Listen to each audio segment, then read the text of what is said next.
All right, so today I've got a message for you that I think is very unlikely to be popular. Um, Let me just click away these things here. All right, so have you noticed that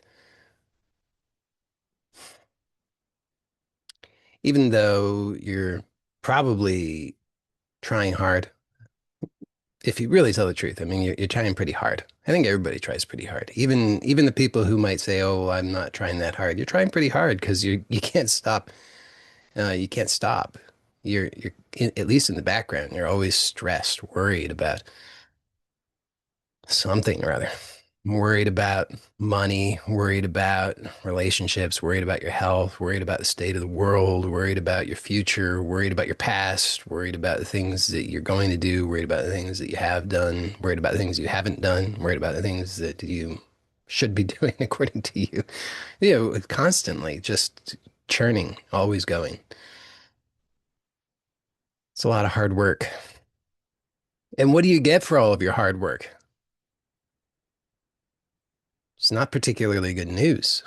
You just get stress. You just get stress. And you might get temporary reprieve when you do the things that are your things that give you that reprieve, whatever that is for you. Everybody's got their own things, you know. For some people, it's sex, and for some people it's alcohol, and for some people it's weed, and for some people it's video games, and for some people it's YouTube, and for some people it's Instagram, and for some people it's CrossFit. You know, you got your things. And they're not necessarily bad. I mean, some of them are, let's be honest, but probably not the ones you're thinking of. But they're most of them aren't bad. But the problem is that they all they give you is a temporary reprieve. And what we're doing here is as a humanity as a mass, and most individuals are heading straight for the cliff's edge.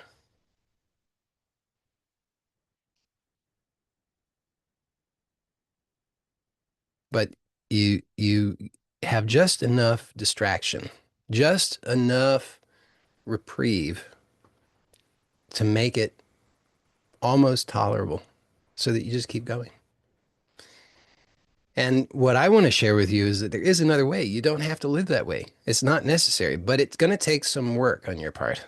Oh, that's the part that's not going to be popular. Because look, a big part of how this whole thing has been organized and has been organized, it's orchestrated.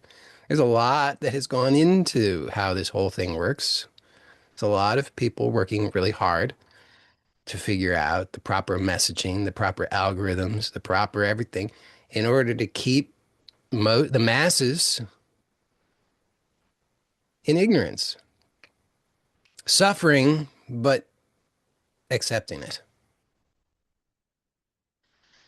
So there's a lot that's gone into that, and that keeps you, because of the habits that have been installed, it just keeps you in that cycle, a vicious cycle, unless you make the change.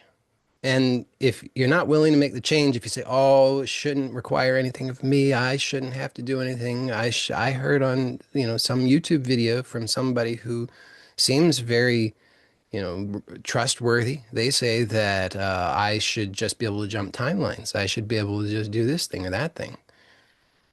Great. Quite possibly it's true, but have you done it? And if you haven't done it, then maybe that requires work too.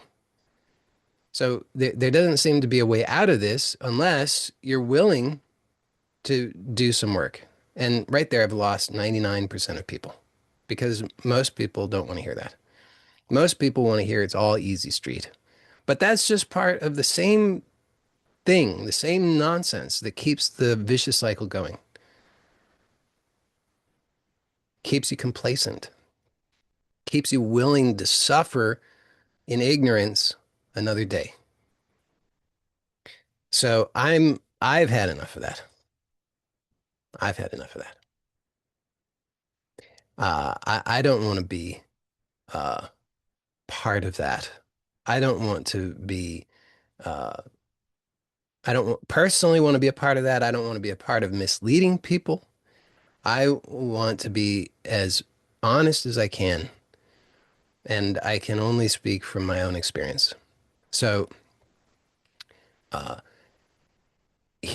so that's what I can share with you. I know that there is another way, and the way that I know of does require some work. It requires first and foremost a profound self-honesty, not just once, but over and over and over and over and over and over and over and over and over and over and over. So this is, in some sense, step one, because without this, you won't do the work. I won't do the work. Nobody will do the work. It's just part of how humans are. Unless we are willing to be profoundly honest with ourselves, we'll just keep doing what it is that we've been doing, even though it's self-harm. And if you think that that doesn't, if that you think that's not true, then I invite you to open your eyes and look around and notice there are an awful lot of people who continue to engage in very obvious self-harm. I'm not even talking about the kind of self-harm that's not so obvious, although it should be obvious. But I'm not even talking about just scrolling on Instagram for hours at a time. I'm talking about the people who you can see it, the people who have no teeth because they're using methamphetamines and opiates and they're addicted and they can't stop and they have no place to live. You know that that's self-harm, right? That's perfectly obvious. And they keep doing it because they haven't reached that point of adequate self-honesty. And I don't intend that to sound harsh. I mean, I really have an appreciation as another human being who is just as susceptible to ignorance as anybody else. I could be in that position just as well as anybody else. So I'm not sitting on my high horse and saying I'm superior. I'm saying that I'm just using that as an obvious example of self-harm that maybe we've all been witness to. If you haven't been witness to it, then you got to get outside a little bit more because it's all over the place. If it's not in your country, well, it certainly is in my country. I'll tell you that. Plain as day. So you can see that, right? Anybody who can't see that? If you can't see that, for the people who are here live, if this is not landing, let me know. If you cannot, or let me know either way. I mean, can you recognize that there are people, many people, where you can clearly recognize that they are engaged in chronic self-harm? I would like to know because if you don't see that, then that's useful feedback. So I got one yes. I got another yes. All right, good. So two yeses out of 29 people, three out of three. Great. So the rest of you are either asleep or you're in shock that I'm speaking so honestly and boldly. Thank you for those who are giving some feedback. I appreciate that. So we see that, but and certainly when you see that, you must, at least some part of you must know there is another way. There is another way. It doesn't have to be like that. Now, it when a person is in that kind of situation, of course, it's taken some doing to get into that situation. And that's not an easy situation to get out of, right? But it has to start with self-honesty. So I'm not saying it's easy. I mean, if a person is in that very difficult situation, I mean, their health has deteriorated. They have their only social contacts primarily are with other people who are also addicts. They're in they haven't developed any skills of any particular use because they've been consumed by their addictions. So it's a very difficult situation. And so to make the change in order to change the situation, I don't it's not going to be easy. It's going to take a lot of work, but it has to start with self-honesty. Because if it doesn't start with self-honesty, then there's no motivation to make the change. Because the to stay in the vicious cycle requires ignorance. Because think about why, and we've all, every one of us, we might not have done those exact behaviors, but we've done our own variations on that. There are things that that you do, and you know that it's not good for you. I don't mean morally good. I mean, you know it's not good for you. How do you know that? Because after you do it, you don't feel good. At least maybe you feel good right after briefly, but longer term, you don't feel good. You know it's not good for you. But why do you keep doing it? And if you really take a look, you'll have to see the reason you keep doing it is because every time you fall for the lie, this time will be different. Somehow this time will be different. Somehow this time is going to work out differently. It's not going to work out like every other time. Somehow this time I'm going to do something different. Even though I'm doing exactly the same thing, somehow it's going to lead to me doing something different. Does that make sense? Can you recognize that in yourself? If you really take a look, you're like, somehow this time when I'm scrolling Instagram, it's going to be different. Somehow this is going to have a different outcome than every other time. Because that has to be there because otherwise there's some part of you that knows it's not good for you. But on another level, you're overcome by this ignorance, which whispers, feeds you with this lie. Just do it. It will be different this time. It won't be like every other time. It's like a gambler. You know, the gambler, they, some part of them knows. Some part of them knows that the whole system is rigged. It's always rigged in favor of the house. It's a business, right? The gambling establishments, they're businesses. If you didn't know that, now you know. They are there to make money. How do they make money? By getting money from gamblers. The gambler, on some level, knows this, but there's another part of them, and that part dominates. It's the ignorance that tells them this time it will be different. You can win.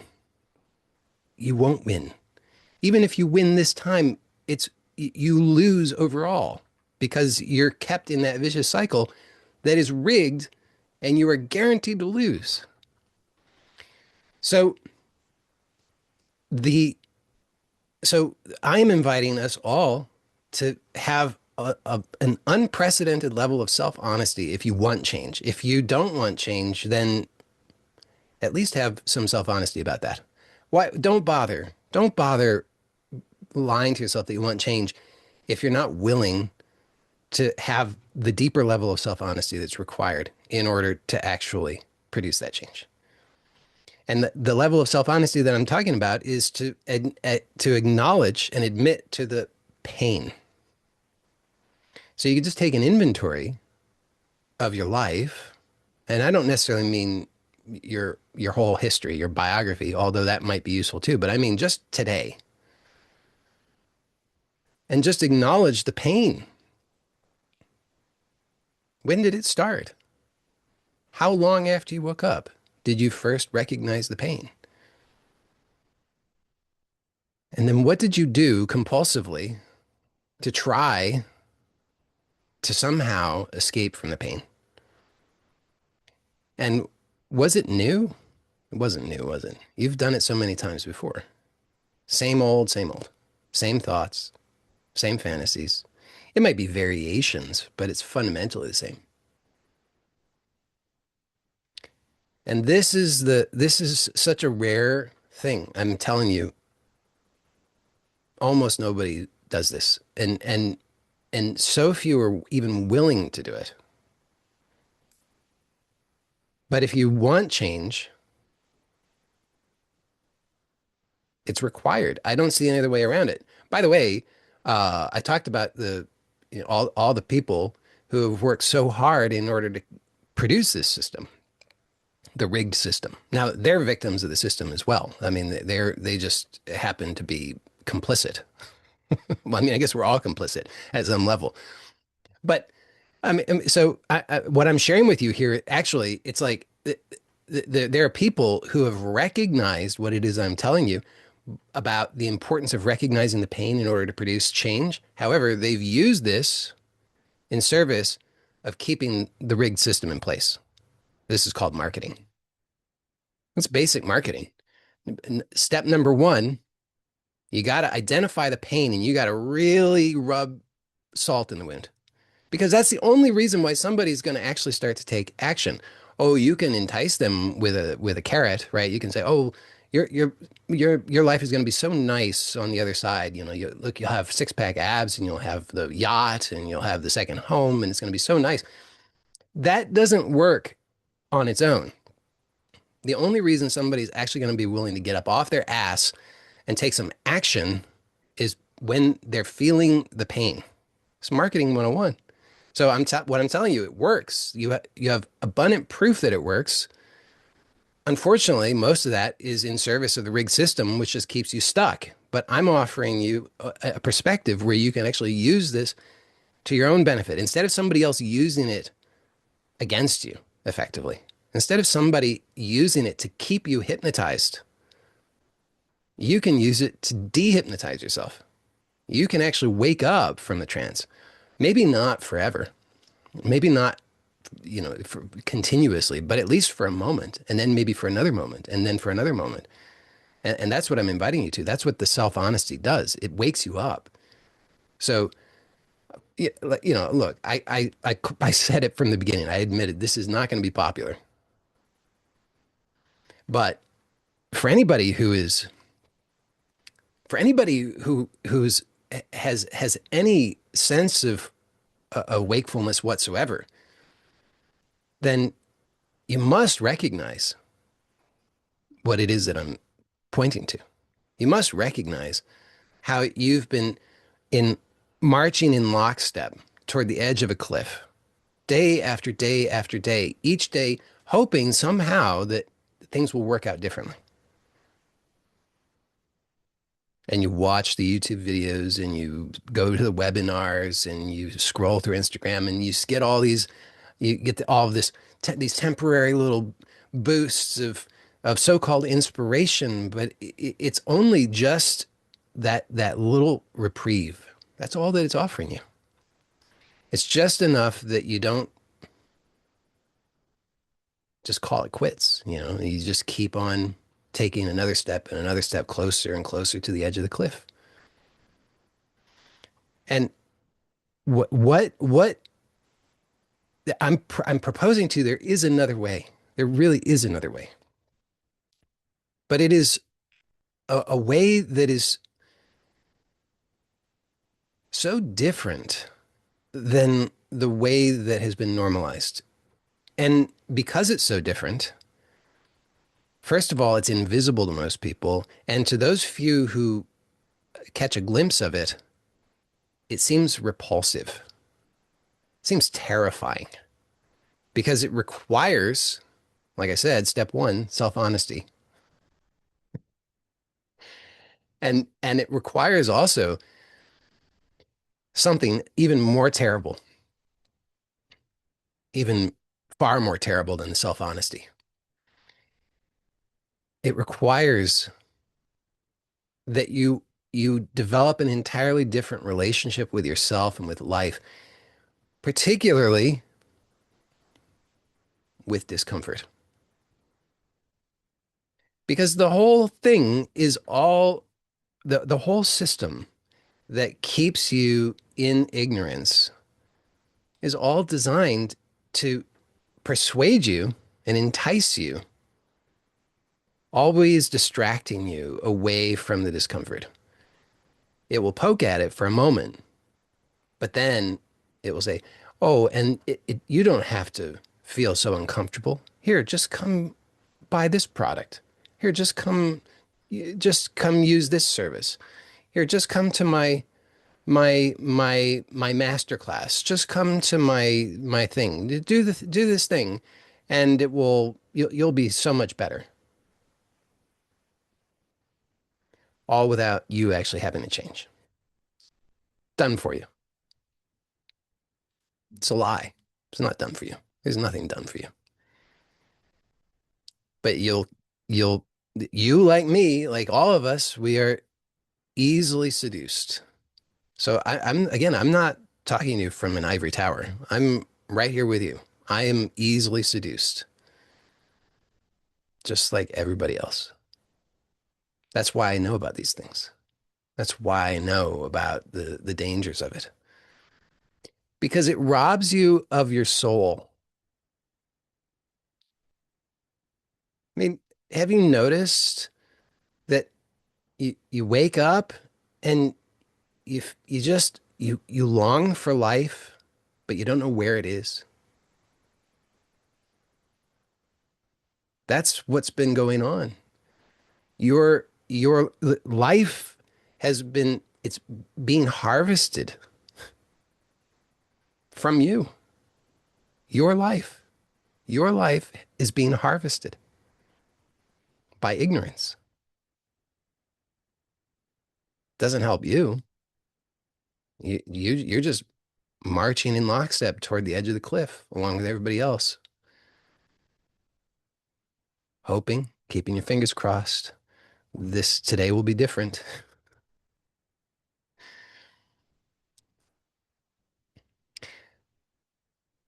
So the there you don't have to give away your life. But if you want your life, then you're going to have to do the work to claim it. Because if you won't claim it, it's up for grabs to the highest bidder. And there's a lot of people, a lot of organizations bidding large amounts for your soul.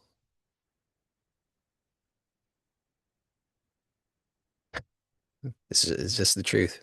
I mean, you think all this stuff is free? It's not free. It's not free. Nothing's free. You think ChatGPT is free? You think Instagram is free? No way. It's not free. There's a price to be paid. It's your soul. Sort of like it's like in the Disney version of the Little Mermaid with Ursula. It's like it's not exactly her soul, but it's her voice. Similar, you know. Yeah, you can have your shiny objects. You can have your fantasies, but it comes at a price. And you can feel it, but you didn't notice it immediately. That's the problem. I mean that's how it works. It's designed just bit by bit to chip away, to just steal bit by bit, so that you don't notice it all at once. But after some time, months, years, decades, you look back and you think, "Ah, gee, seems like seems like something's missing. Seems like there's no life in life anymore." But then you think, gee, I don't know. Maybe it wasn't. Maybe I'm just making that up. Maybe it was never so great anyway. Maybe there was never any life. Yeah, that's it. There was never any life. But at least I have Instagram. I can live vicariously through other people's fakeness. You know it's a lie, don't you? You know the whole thing is a lie. They're all lying. And why do they lie? They don't feel so good about it. I promise you, they don't feel so good about it. Why? Because it's harvesting their souls too. Every lie, every deceit. And it's all, I mean, you put yourself in that position. You just imagine for a moment what it must be like to be one of those so-called influencers, to be living this empty, meaningless, stress-filled lie of a life, and then to be pretending like it's so fantastic while it's all falling apart. I'm not just making that up. I mean, this is by admission. So many of them can't hold it together any longer, and it finally comes out. And for those where it hasn't yet come out, it will. It will definitely come out. because the whole thing is a lie. And they're victims of it too. That's what I'm explaining. I'm not saying you should view them as the enemy. They're not the enemy. They're victims of ignorance.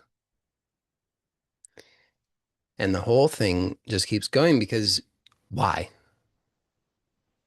Just notice why? Because you keep getting sold a bill of goods.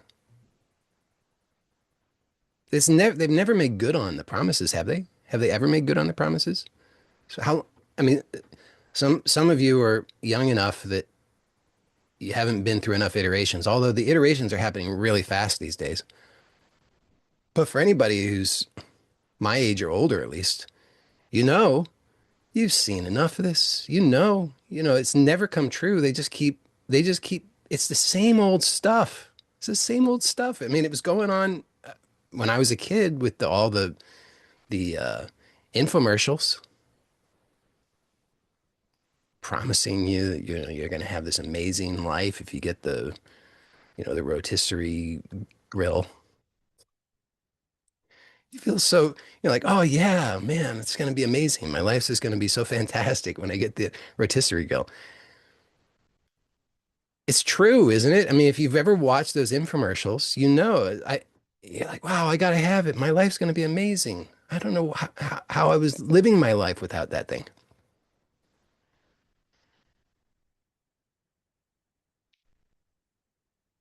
So the promises, they're promising you a false life, not your life, a false life. This is how they do it. They substitute a false life for real life. You give up real life bit by bit and you exchange it for a false life. So you've got a life filled with lots of false things, false promises. Oh, I'll be so happy. Oh, I'll be so fulfilled. Oh, I'll be so content when I have the thing, when I use that service, when I meet that person, when I do that thing, when I go to that event, when I take that vacation. Oh, I'm going to be so complete then. And bit by bit, you trade your real life for a fake life. And then look where you end up. Did I call it or what? I mean, you ended up with a fake life, didn't you? And you're supposed to pretend like it's not a fake life. So you go out and you pretend to other people, oh yeah, my life is pretty good. But meanwhile, you know it's a fake life. Because when you go back home, when you're in your privacy of your own room, in your own bed, in the privacy of your own self, what do you experience? Despair, grief, anger? It's true, isn't it? I'm not saying all the time, although it's kind of all the time. It's just drowned out every once in a while. Because what I'm saying is, I mean, I've said that already, but I'm going to say it again. You have been uh, deceived, hoodwinked into bit by bit selling off your real life for a fake life. And you got the fake life, you got all the stuff. Maybe you don't have it all now, but because you probably had to pawn a lot of it. I mean, because that's kind of how things are right now, isn't it? It's kind of like that right now. I mean, like it's so over the top and ridiculous. Nobody can afford this any longer. It's absolutely insane. But we're all supposed to pretend like, oh yeah, it's all fine. It's all fine. Everything's great. Everything's great. My life is great. Meanwhile, you got the fake life, but you can't afford it on any level. You can't afford it financially. You can't afford it uh, physically. It's taking a toll on your health. You can't afford it. Definitely can't afford it emotionally. You can't afford it spiritually because you've ended up basically spiritually bankrupt. And that's the cost. It's painful, isn't it? So now that I've rubbed salt in the wound, let's talk about what other way is possible. So the other way that's possible is to reclaim your real life. I had this phrase come to me this weekend to I'm planning to offer a something. And it's going to be completely accessible to everybody. There's not nobody will be this isn't it's not like some sort of profit making scheme or anything. It's something that I want to offer because I believe that it's really of genuine value and service. Um, and I think this will be the name of it. But this phrase came to me, which is discovering or perhaps rediscovering your wild self. I thought it would be nicer actually to say your if I could come up with three S's because savage self came to me and I like that one. Savage. Because savage means wild. It's just French. Uh, and so it's, there's an alliteration. I like alliteration, savage self, but I didn't know what would be to suss out your savage self. I don't know. I don't know what it would be. But anyway, so wild self, savage self. It's untamed. Okay, that's the thing. It's what is true and authentic to you. It's what you came into this life with before you traded it out bit by bit. And and that's what's available. It's to be really alive, to really be true to yourself, to live your life, not a fake life, not somebody else's life, not the life that somebody else promoted as the right life, the desirable life. Not that, but your life, your real life, the life that is meaningful and true and authentic for you. And it's untamed, it's wild. So it doesn't bow down to any of these things. It doesn't say, "Oh, I'll give you something for I'll give you my soul for that." It doesn't do that. Would never do that. It's absolutely impossible. So to reclaim that is to actually experience life.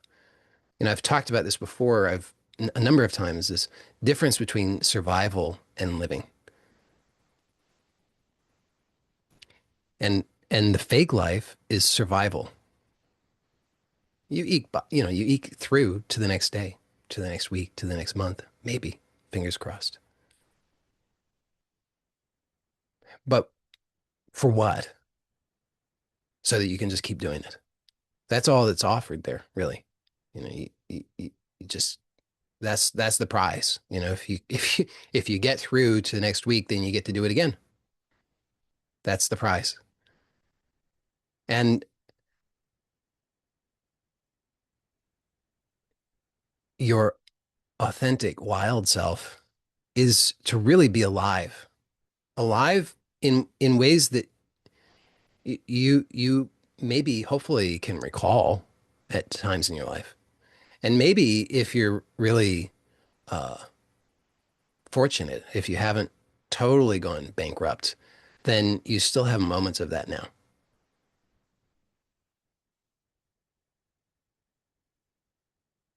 But no matter where you are in regard to that, it's still available to you. Because here's the thing, it's sort of like, and now I don't know that this is exactly how it works, but it seems to me it's a bit like there's some sort of spiritual law. And I don't know that this is the truth, but it seems as though this is true. Um, and so I'll talk about how I perceive that spiritual law. It's like you can loan it out, but you can never really fully uh, abdicate it. Okay, so you've loaned it out, you've traded it, you've loaned it bit by bit, but and somehow it's sort of like if you've ever been involved, which I guess we all have, with the banking system, you know how they're so weaselly. Sorry, if you're any of you are involved, but then you know better than I do how weaselly the whole thing is. You go to the banker and you ask them about their banking products, and they can't give you a straight answer. Because if they gave you a straight answer, you, you would probably never agree to it because it's never in your best interest. It's in fact far from it, right? It's always like it's very definitely in the interest of the bank by a long shot, and it's not in your best interest at all. So it's sort of like uh, it's almost like it's sort of parallel to that in the sense that uh, you can be you can be persuaded or hoodwinked or manipulated into uh, piecing out your soul uh, to these uh, unscrupulous entities. But the the the it seems like the cosmic or spiritual law is that the moment that it's always actually yours and you can always reclaim it. So you can always nullify any contracts that you made. But they don't want to let you know about that because obviously that's not in their best interest, right? I mean, they're profiting off of your soul. They don't want you to know that you have the ability to nullify the contracts and recall your soul. They don't want you to know that. So they put a lot of pressure to try and persuade you through fear that you couldn't possibly uh, do anything different in your life. I mean, you're just trapped. You're stuck. And they do this through a lot of means. I mean, the mass hypnosis is a real thing. You are so profoundly hypnotized. Me too. But I just happen to maybe be less hypnotized in certain ways than most people because I see the hypnosis that most people do not. And a lot of the work that I do one-on-one with people is really just about uncovering that and making that seen. So that starts to break the hypnotic trance for people. Because the hypnosis is there's only one way, put the blinders on, don't see the other options, be terrified of anything else. It's sort of like the old uh, the old I don't know if anybody really believed it, although I guess some people believed. But certainly the myth is that in Europe at one time, the belief was that the world was flat and that if you sailed so far, you just go off the edge. And on the maps, they would put monsters, terrible, terrifying monsters at the edge of the world. And so it's sort of like that. It's like stay within the confines of what you already know and what's been given to you, and don't look beyond that. Or it's sort of like the Wizard of Oz, like pay no attention to the man behind the curtain. They don't, you're not supposed to know about these things because once you know about them, then you start to question the whole thing. You start to realize, well, wait a second, if that thing that I believed wasn't true, then maybe some of the other things that I've believed aren't true. And if those things aren't true, then I guess maybe I have other options in life. I guess maybe I don't have to continue to do things the way that I thought I had to do them. And that's good for you. That's wholesome. That's healthy. That's liberating. But it's just bad for those entities that are profiting off of your soul. But I'm pointing it out that they have a vested interest. And who are they? I don't know. I don't I really don't know. I mean, I would just say ultimately it's ignorance. Ignorance is its own force. And I don't actually perceive that it's fundamentally sinister.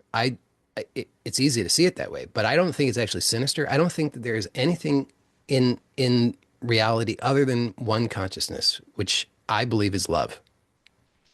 But certainly in the dualistic perspective, uh, we have polarity governing everything.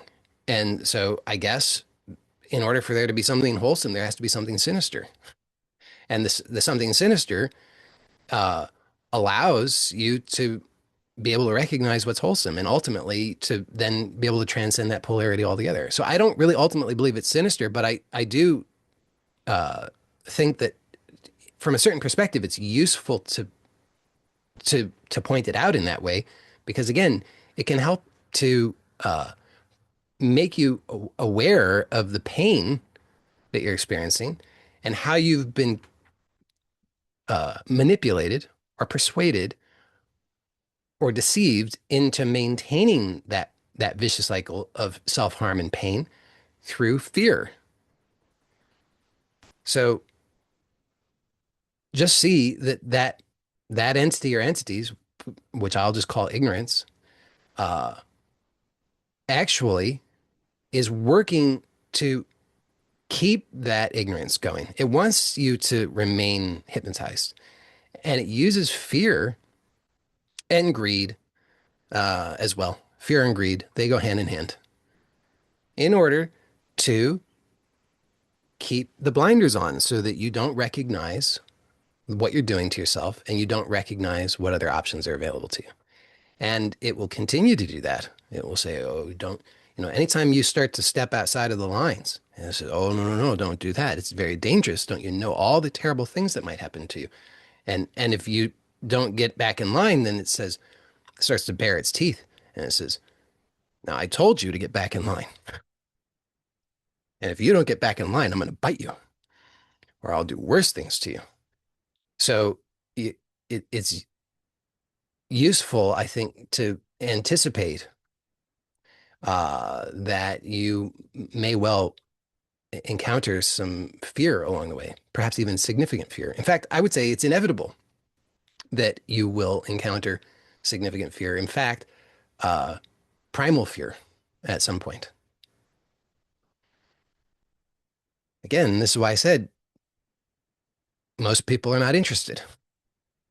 It's, it's like in the movie The Matrix when uh, I think Morpheus offers the Neo the two pills, the red pill and the blue pill. I don't remember which one is which. The red pill is the one that I think you learn all about the secrets of the Matrix and you step outside of it, yeah. And then the blue pill is the one you go back into the Matrix, I think. But it's sort of like that. I mean, most people say, I'll take the blue pill because as soon as they're at first, people are, a lot of people are interested in conspiracy theories and stuff. That's safe. That's totally safe. That's not a threat to anything. That's actually just part of the same hypnosis. Just keeps people in fear. Oh, the archons. Oh, the Illuminati. Oh, it's all fun and games. Keeps people, distracted, entertained, and fearful. Nothing interesting there. But the moment that you actually start to look within yourself and notice that you are you are the one who's holding yourself hostage. You're the one who's keeping yourself in this vice grip. You're the one who's doing this. As soon as you start to see that, whoa, then then all of a sudden no holds are barred. It's like now you're out of line. You got to get back in line. And that's where most people say, "Oh, give me the blue pill." I don't. That was way too much for me. I can't handle that. So first step, self-honesty, radical self-honesty about primarily about the amount of pain that you experience, and then a step deeper is to start to recognize that you are actually complicit in this whole thing. So even though I used the word victim earlier, I use it in a very loose sense. There's nobody who's actually a victim. Not really, because we're always complicit. You can't, nobody, nothing, and nobody has the ability to do anything to you. It's not possible. You, at least not without your permission. And really fundamentally, it always is you who's doing it. It's like the bully who will grab the person's hand and slap their face and say, why are you slapping yourself? Except that the thing is, it's really true. You're always ultimately slapping yourself. Nobody can do these things to you. Now, that's a provocative statement, I think, should be. Because you might say, well, hold on a second, Joey, what about all, the bombs being dropped and the innocent children and the starving people and it's easy for you, first world problems, so forth and so on. White privilege, male privilege. Oh, it's so easy for you to say these things. Sure, but that's not what I'm talking about. I'm talking about something that goes way deeper than that. It has nothing to do with the person. So when I'm saying that nothing and nobody can harm you, I'm not saying that nobody can harm your body. Of course they can. Of course they can. Right? I mean, abundant evidence of that. But but what I'm saying is that when somebody is threatening to harm your body, or somebody's threatening to harm your bank account, or somebody's threatening whatever, or actually making good on the threat, then who is actually producing that the more intimate harm? Because all these things are transitory. The body is transitory, the bank accounts are transitory, the relationships are transitory, the achievements are transitory, all of the world is transitory. It's always in flux, always. So if you think, oh, I'm going to hold on to this forever, who are you fooling? You're not going to hold on to anything. You can't hold on to a single thing, not even for an instant. You can't. It's impossible. You say, oh, I'm going to hold on. Look, I'm holding on to my body. No, you're not. You can't hold on to your body. Your body is in flux. There's no such thing. You call it your body now, and where is it now? It was, in the space of a split second, it's changed. And it's inevitable that even though, there's some sense of there's a storyline that seems to have a sense of continuity to it. I'll grant you that, right? I mean, it's like, okay, there seems like this body was born and this body is grown and it's continuing to have some kind of maintenance level uh but it will come to an end, right? I mean, within that story arc, it has to come to an end. If it had a beginning, it's going to have an end. We all know that, but we pretend like it's not true. And that's true with everything. A relationship has a beginning, a middle, and an end. Your financial status has a beginning, middle, and an end. Your achievements have a beginning, middle, and an end. Everything has a beginning, middle, and an end. But we like to pretend like, oh, no, no, no, this is the exception. This thing's not going to have an end. This one had a beginning and a middle, but it won't have an end.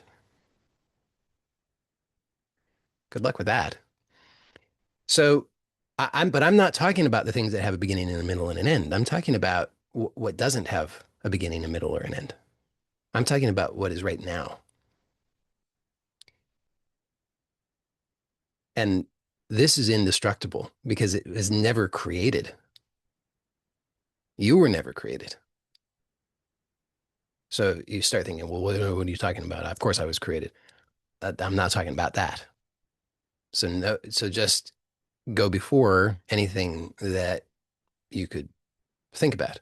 Just notice in the immediacy of right now, before you label it, before you have a thought about it, before you objectify it, before you put a form to it, before you look to memory, before you project into the future, before you do any of those things, just notice in the immediacy of right here and right now, the aliveness, not your aliveness, not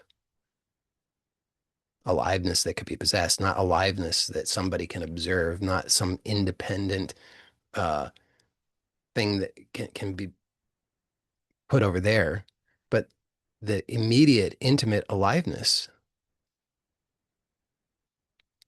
That is what I'm talking about. It can't be destroyed. Wasn't created, can't be destroyed. And if you want real life, then it's how radical it has to be, ultimately. Because otherwise, they'll you'll feel the pinch. They'll they'll start to squeeze you. And you'll eventually you'll call you'll you'll cry uncle. You'll say, "Oh, enough. You win. I give." Because that's how it goes. They say, we're going to take away all of your, we're going to repossess your car. And you're like, yeah, I'm uncomfortable, but all right, I could deal with that. And they say, oh yeah? Well, we're going to take away your house. And you're like, ooh, that's uncomfortable, but I think I can deal with that one. All right, we're going to take away your Gucci handbag. Is that a thing?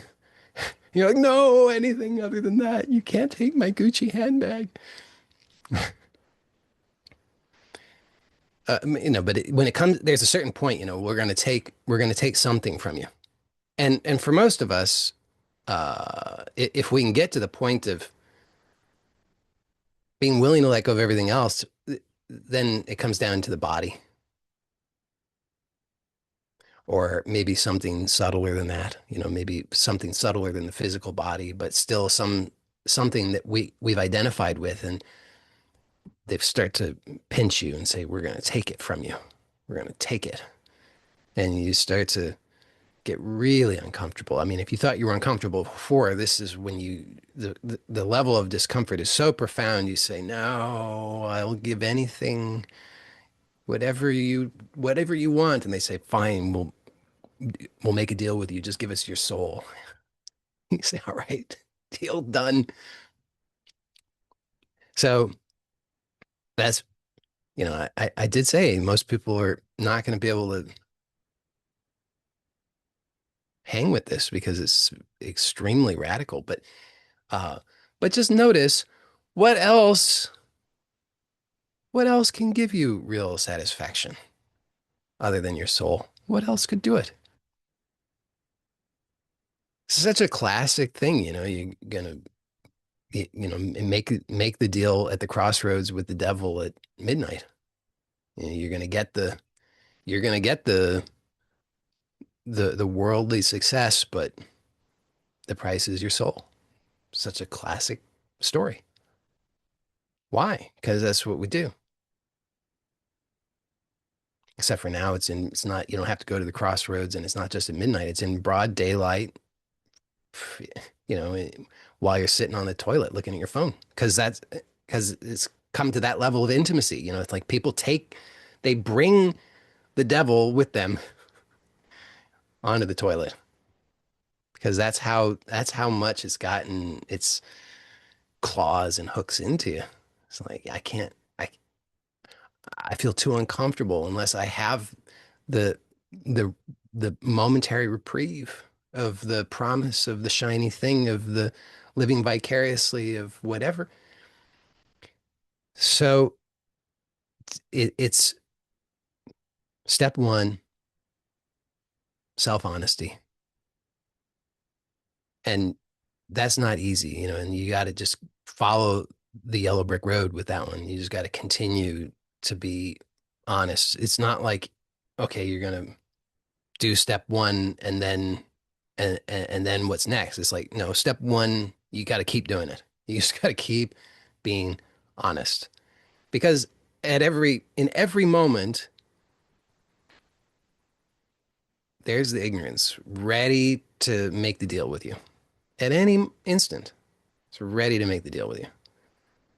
So you have to be really honest about at every moment about how painful it is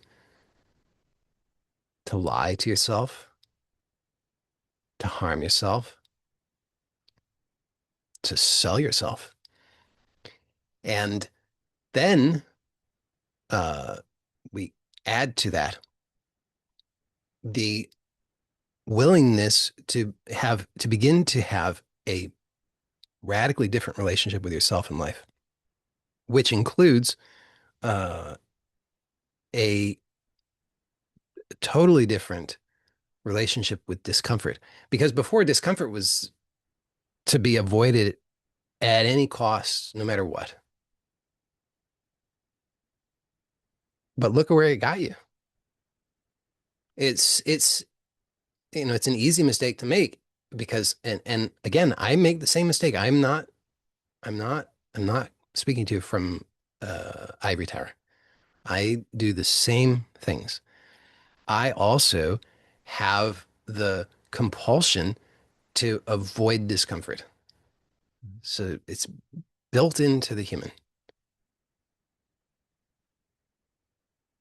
But this is part of the self-honesty. You just look where it got you.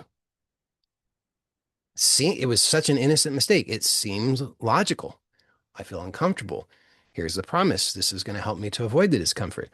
It temporarily seems to work, right? I mean, it seems to work for an instant, sort of. You're feeling the pain. You eat the chocolate. You feel a little better. And I'm not anti-chocolate. I don't happen to like chocolate, but I don't, I'm not anti-chocolate. I don't think it's bad, but I'm just using that as a silly example. It's like, oh, I'm feeling the pain. I eat the chocolate. Hmm, feel a little better. So it's seductive because it seems to work, except that it doesn't. Because what it actually does is it reinforces that discomfort is the enemy. And I have things that can help me to avoid the discomfort. And therefore, those things are good. So I'm going to seek out more of those good things so that I can avoid the enemy. And thus begins the vicious cycle. Because then we seek out more of the things to avoid the enemy of discomfort. And the more we seek out those things, the more beholden we are to those things. And the more uh, averse we are to discomfort, to the point where our tolerance for discomfort becomes almost zero. I mean, I think about this. I think about the wild animals who, when it's raining, they're getting rained on. And when it's cold, they're just there in the cold. I mean, but me, no way. I'm not interested in that. It's like, oh my God, I'm cold. I'm going in. I'm gonna make a fire.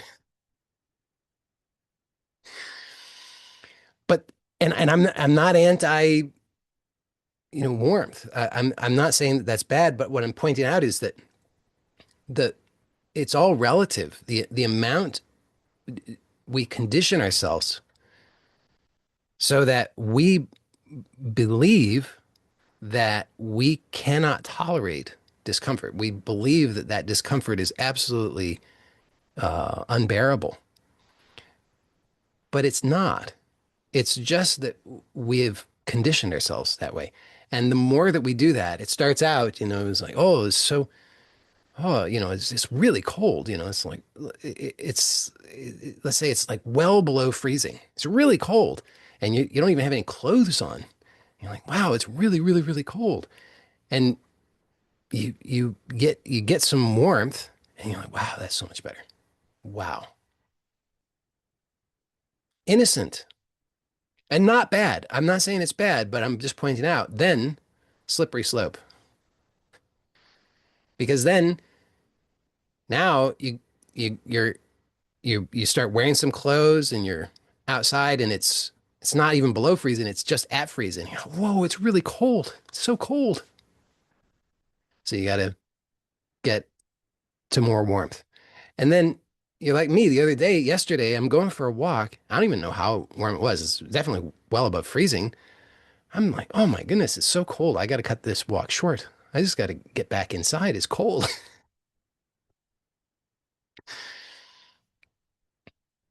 So it's conditioning. We, that's why it's a vicious cycle that the more that we avoid the discomfort, and I'm not just talking about, don't misunderstand. I'm just using that as an example of the cold, but because it's a legitimate example, but I'm not suggesting that everybody should, be like Wim Hof hiking the Himalayas in, bare chested or anything like that. Um, please don't. Uh, but I'm just using that as an example because I think that illustrates something that we might all be able to understand or connect with. But you can see if in your own life how that plays out in everything. So it's not just physical discomfort, not just due to cold or whatever else. But it's also the emotional discomfort, the existential discomfort. And we've been trained to have so little tolerance for these things. And unfortunately, as I've already pointed out, the problem with that is that ignorance comes in through its many faces and guises, and it says, "Oh, here, let me help you out, you poor thing. You're so uncomfortable. Let me help you out of this terrible situation. It must be really unbearable." And you say, "Oh, yes, it is." And, "Oh, well, what would you give for a little bit more comfort?" You say, "I'd give anything." I says, "Really?" You say, "Oh, yeah." I says, "How about your soul?" And you're like, "Oh, I guess why not? I mean, I already barely have any soul left. I mean, I don't have much to lose." In fact, it's sort of like you can get a second mortgage or a third mortgage on your home. It's sort of like that. You've mortgaged your soul so many times. You're like, what the hell? Why not? It's nothing to me anymore. I'm like, at this point, I figure I'm like a gazillion in debt. So what's a gazillion in one? Yeah, who's counting anymore? But it does matter. It does matter because you can feel it. You can feel that the deadness instead of the aliveness.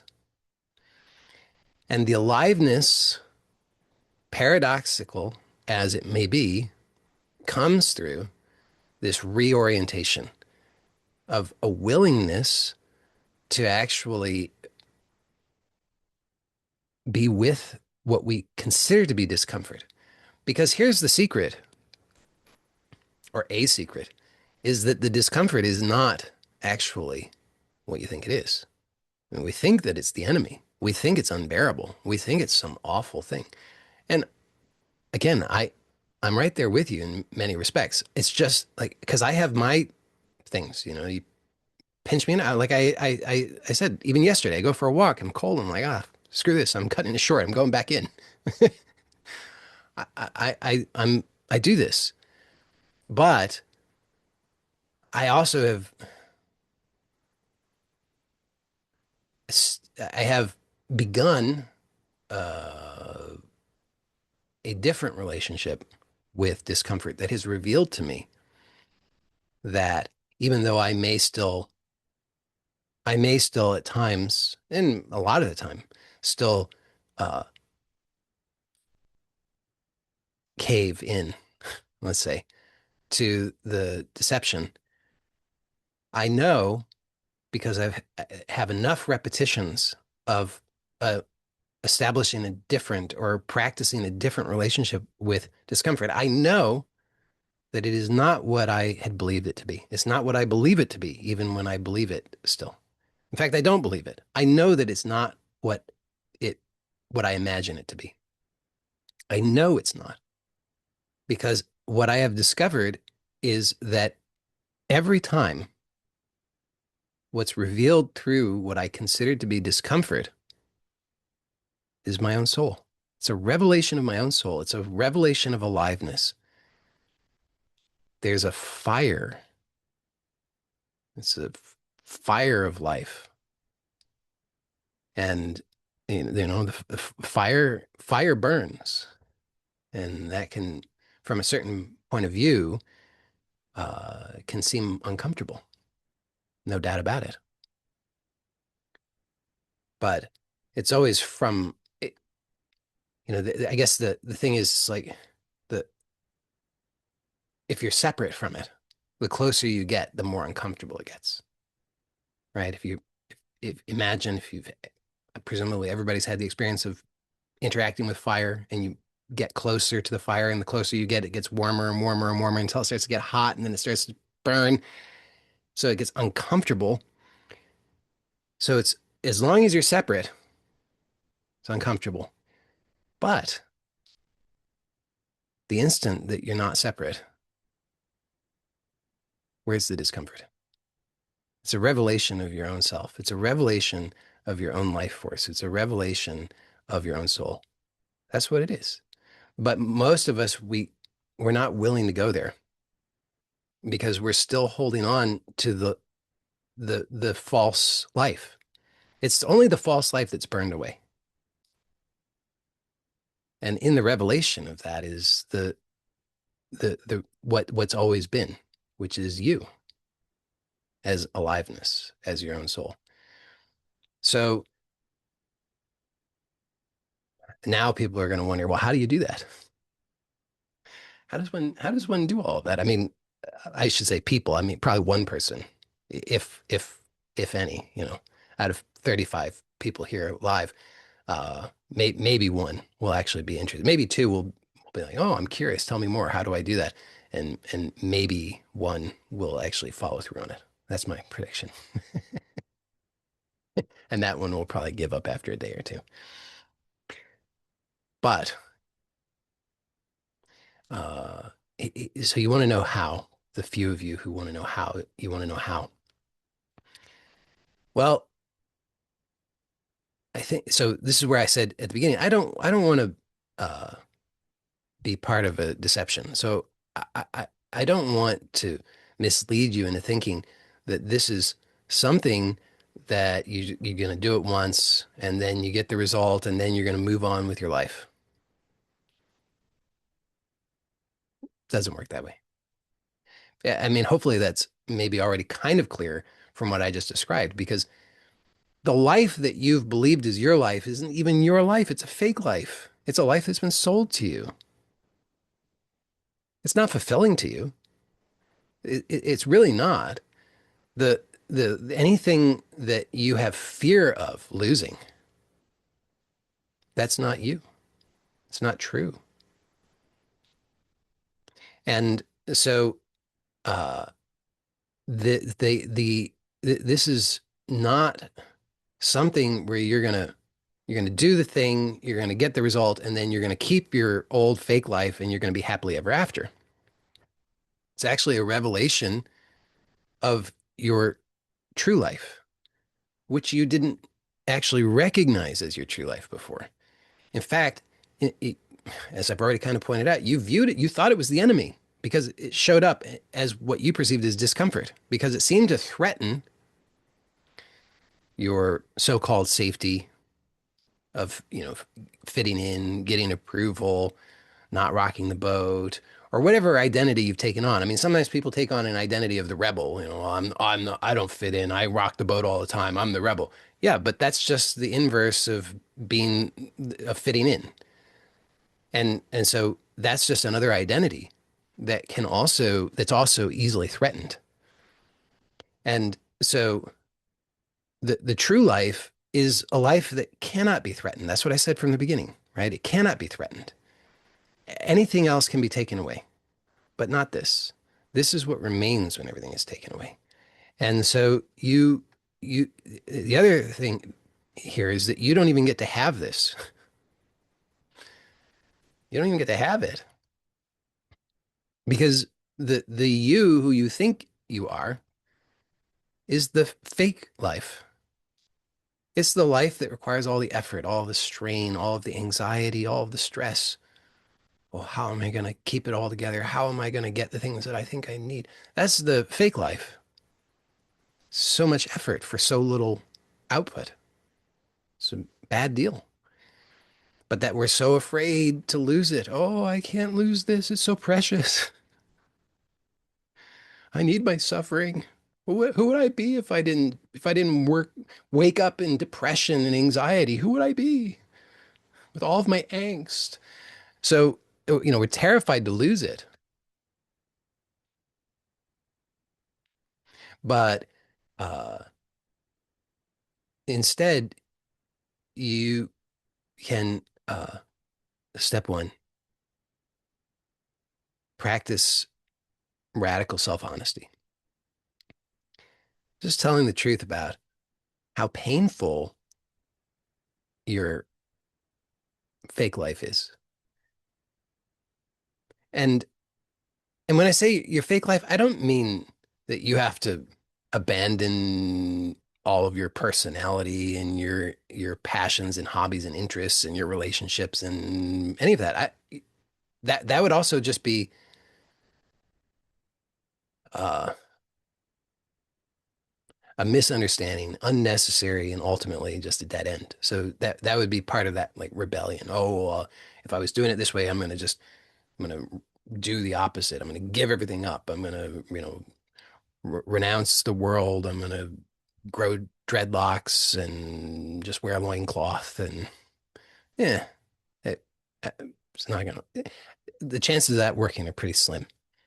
Uh, so you don't have to do any of that. It's just telling the truth. So you don't have to change. You don't have to set about trying to change anything. Just start by just telling the truth. And by the truth, it means the truth, not what you think I've said. It's not like, oh, Joey said Instagram is bad. Oh no, I'm causing myself suffering by Instagram. No, it's about telling the truth by noticing your own experience. Not because I said something, not because of my opinions or my judgments. It's about actually noticing your own experience. It's noticing, how am I causing my own pain? How am I lying to myself? Uh, how am I being manipulated and controlled by deceit, vanity, and just telling the truth about it. And then also exploring this invitation that I've extended to notice what your relationship with discomfort is, and to explore how that relationship with discomfort may in fact be the biggest contributing force to the maintenance of ignorance and pain in your life, and how shifting that relationship, exploring a new kind of relationship with discomfort, could actually produce a radical transformation in your life. But not, but again, when I say radical, I don't mean instantaneous. I just want to be really, really, really clear about it. I don't mean that. I'm not saying it's going to be like you're going to snap your fingers and hallelujah, I'm so free and it's so amazing. And now I'm going to start my own. I'm going to start my own Instagram thing and show everybody how fantastic my life is. No, I'm. It could work out like that, but statistically unlikely. It's much more likely that it's going to be uh, something that you just continue to explore. And so radical just means radical literally means root. So it means going to the root. It doesn't mean anything about fast. It doesn't mean anything about big. It doesn't mean leverage because it's root, but it just means going to the root. And so that's what I mean when I say radical. So because a lot of the other stuff is surface level. It's like, oh, it's what I call rearranging the furniture. Oh, well, I'll do this thing, I'll do that thing, and I kind of get surface level changes. But I'm talking about a more fundamental shift, and uh, and I'm proposing that that's possible through this exploration of your relationship with discomfort. And then still, some people are going to say, well, how do I explore my relationship with discomfort? Uh, so I don't have a one size fits all for that, but I'll give some suggestions that I have found useful, that you probably will find useful, that other people have reported that they find useful, but whether you'll find them useful, I don't know. Uh, the number one thing that I personally have found useful is breath awareness. Uh, it might seem not obvious how breath awareness would be connected to understanding one's relationship with discomfort, unless you've actually explored breath awareness, in which case it might become evident why there's a connection. At least in my experience, yeah, it's apparent why there's a connection. I'll try to briefly describe that. Uh, so that my experience is that the breath is an intimate revealer of how it is that I am relating to life, whatever it is that's showing up, that's much more fundamental than anything else that is easily noticed. So it's much, A lot of people focus on thoughts. I don't, but thought is too surface level. The breath is much more intimate. The breath doesn't require any analysis or anything. The breath is just something you can immediately notice, and you don't have to analyze it. It just reveals directly how you're relating or reacting. So, uh, if, for example, if let's say I'm having a conversation with somebody, uh, I'll use a better example. I don't know if it's a better example for me. So I notice that when my kids are fighting, which two of my kids fight a lot, sometimes three of them fight, but usually, often two of them are fighting. And I notice that uh, there's a tension that happens reflexively in my breathing, as though I'm trying somehow to manage this whole thing. Like I'm just there. I'm not getting attacked. There's nothing directly happening to me, but I'm subtly tensing up as though I'm trying to control something that I don't need to control and I can't control, and trying to control it is painful. So just being aware of that then opens up an opportunity or reveals an opportunity that previously I wouldn't have known about. It just reveals, and there's a whole wealth of of knowledge that's revealed in that actually. So uh, that might not make sense to some of you if you've not actually explored breath awareness, but hopefully if you have explored breath awareness, then that actually does make sense to you. And if you haven't yet explored breath awareness, uh, I, I, I highly recommend it because it's been so life-changing for me, uh, and for many other people I've shared it with. So I really do recommend that. And I do have a free course where I go into a little bit more depth on that, along with a guided audio that may be supportive in your initial exploration of that. And you can get that at my website. I'll put the link in the description on YouTube. I think everybody here who's live already has access to it. If you don't, you can email me and I can send you the link to it. But for anybody who watches this on YouTube, you can just click the link in the description. Um, so a small percentage of people do report to me that they find that breath awareness is challenging for them, especially initially, because they have a hard time not trying to control the breath when they are aware of it.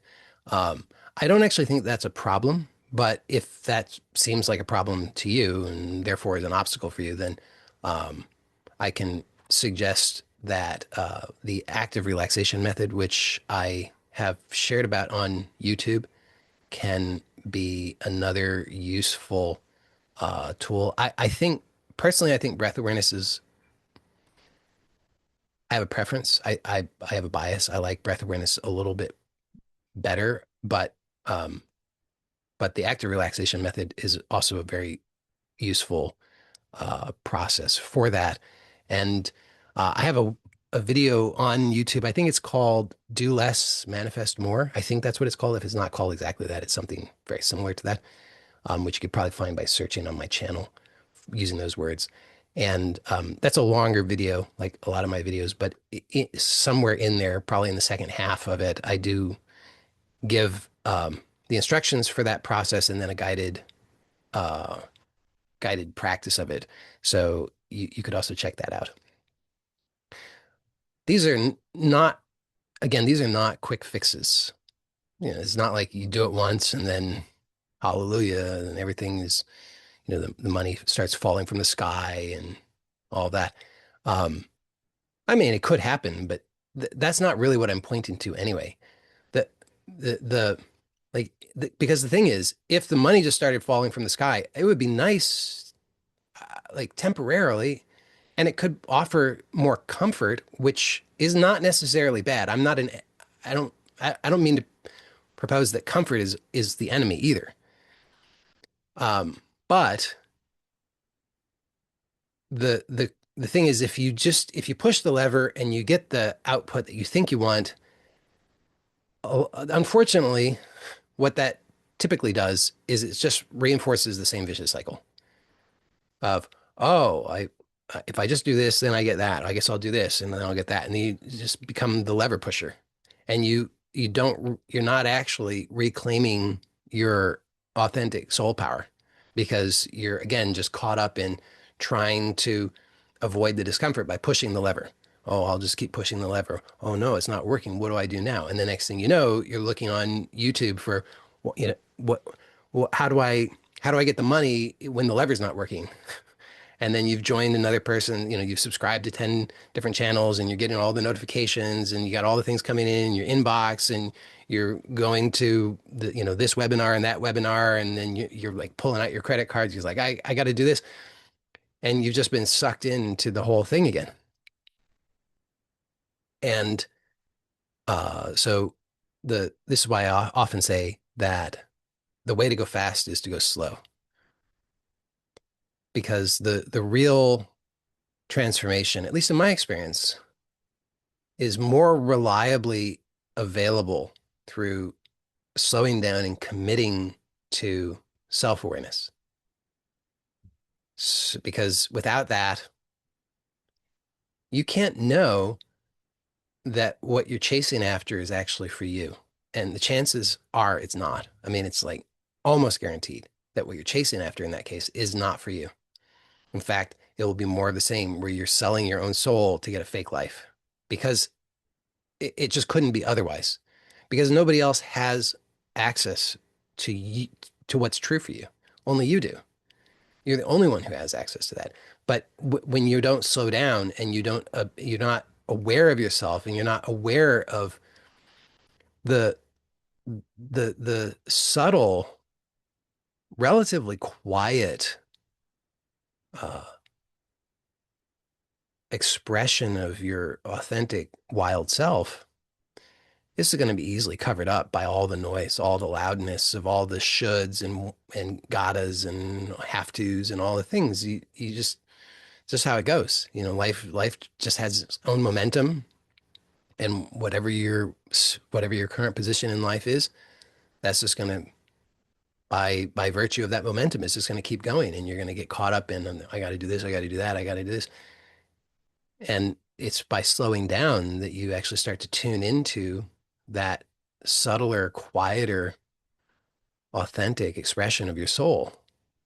And ultimately, it's my own experience that I have found that that is often profoundly uncomfortable, but also the only thing worth actually uh, having is the wrong word because I don't get to have it, but it's being, experiencing. There's no right word. I'll say being. It's the only authentic thing. It's the only thing worth being. Uh, because everything else is like it's like it looks it looks good, but it doesn't but it doesn't quite satisfy. It's like eating the menu. It won't really work. It looks good, but it won't satisfy. So hopefully you found this to be uh, valuable. And for those who are here live, if you've got any questions, I'm happy to respond to those. You can put them in the chat. I'll respond to whatever you put in there. And then when we're done with that, we'll wrap up for today. So let me just see. There's some things in here already. Let me just see what's in here.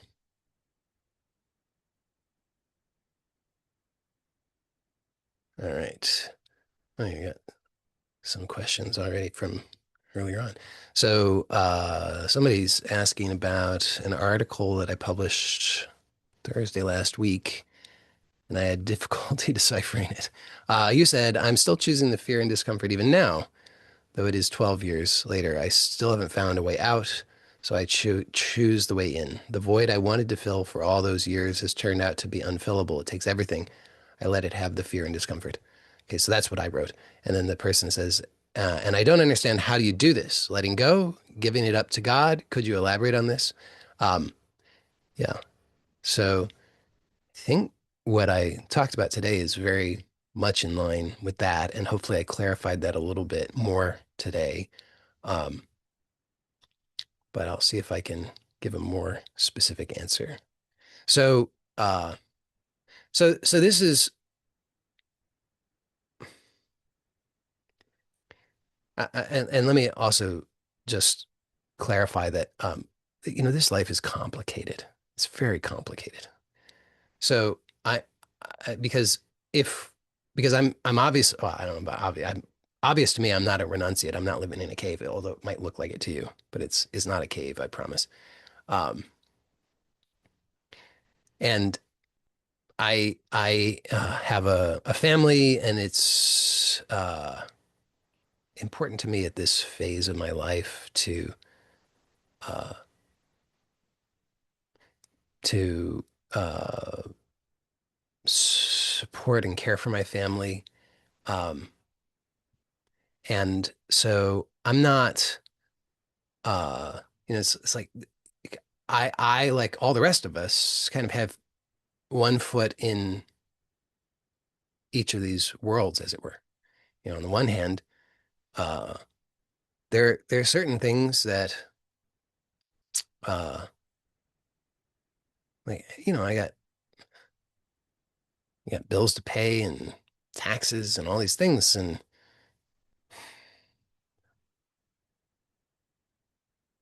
do I have like a soul longing to do that? Uh, nah, not really. I mean, sort of, because what's authentic for me at a soul level at this time is to explore explore what it is to be in this world, to have relationships, and to experience that in a good way. Because I notice that I have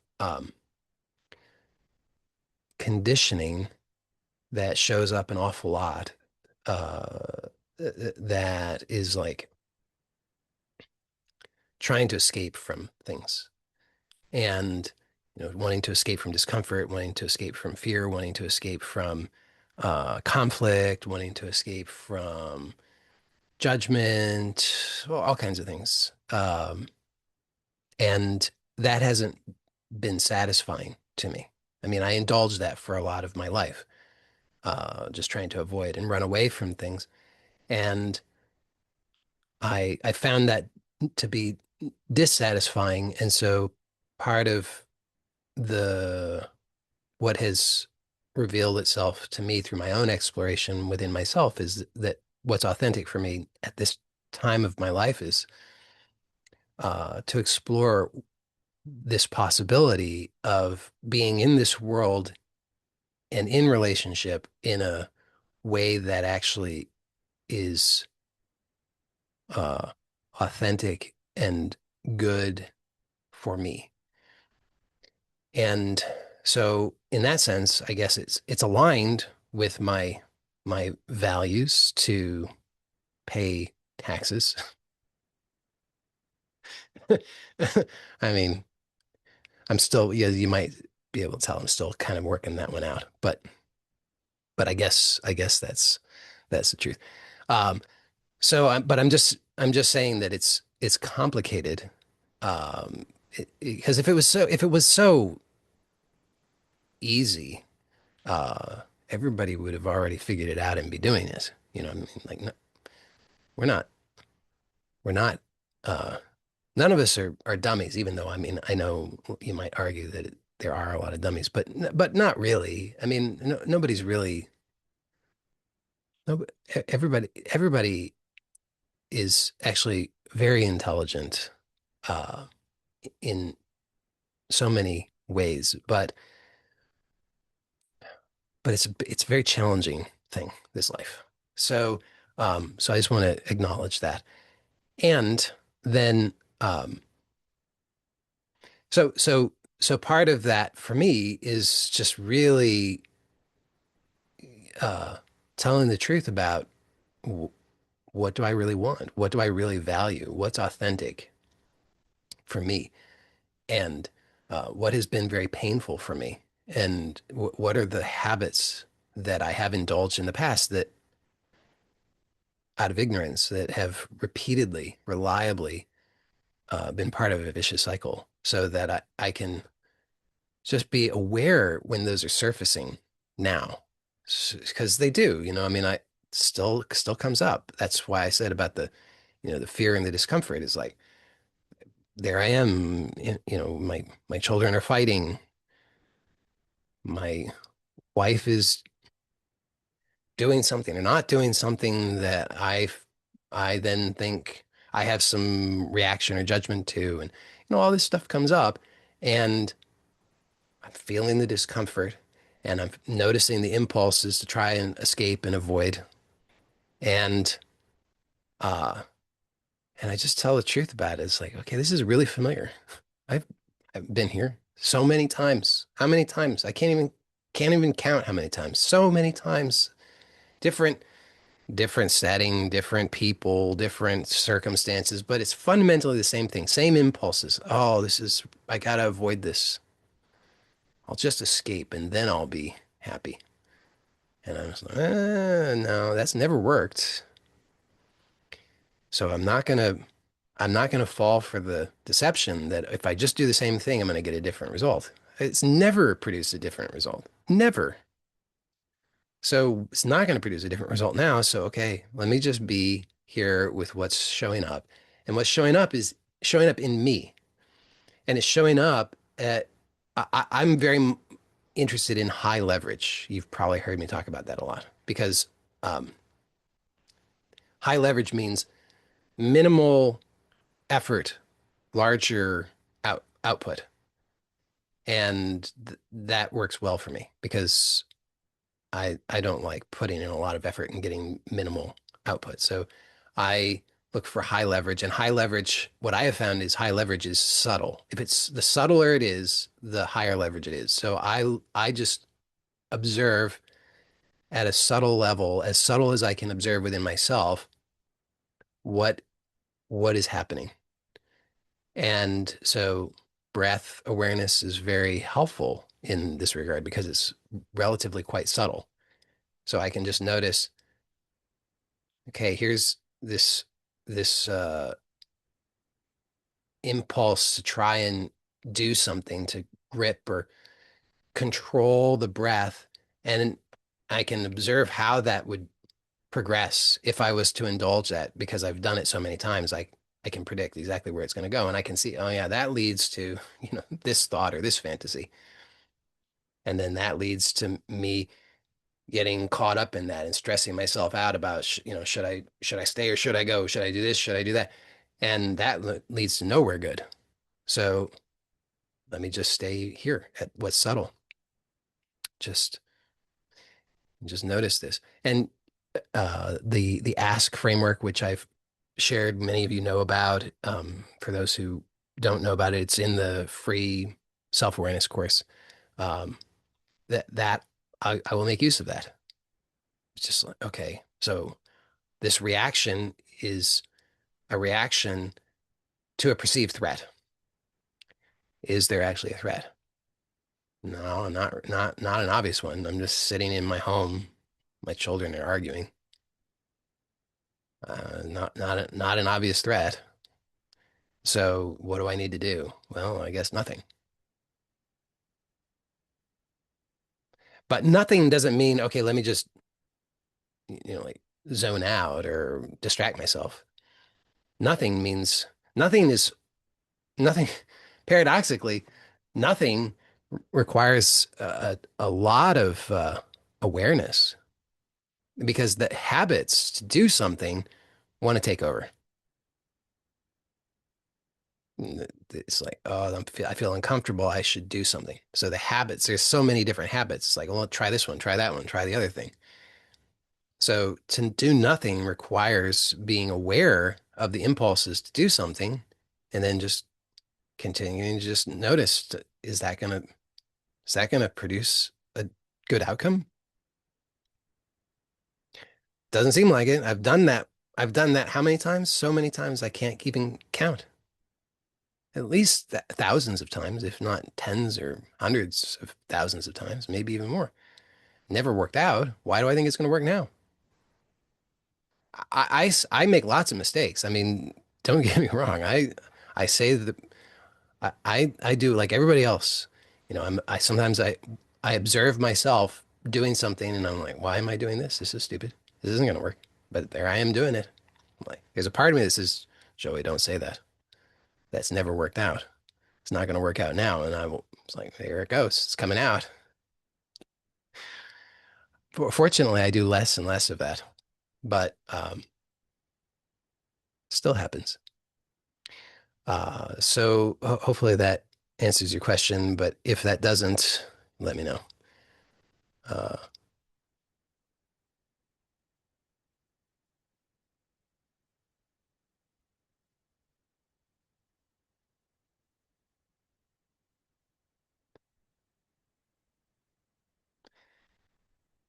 so somebody, I don't, this wasn't a question, but this somebody earlier wrote, if you get through to the end of this life, you can do it again. That came up. Uh, I don't know if that came up as something uh, uh, as an optimistic thought or a pessimistic thought. But um, but uh, personally, I'm not interested.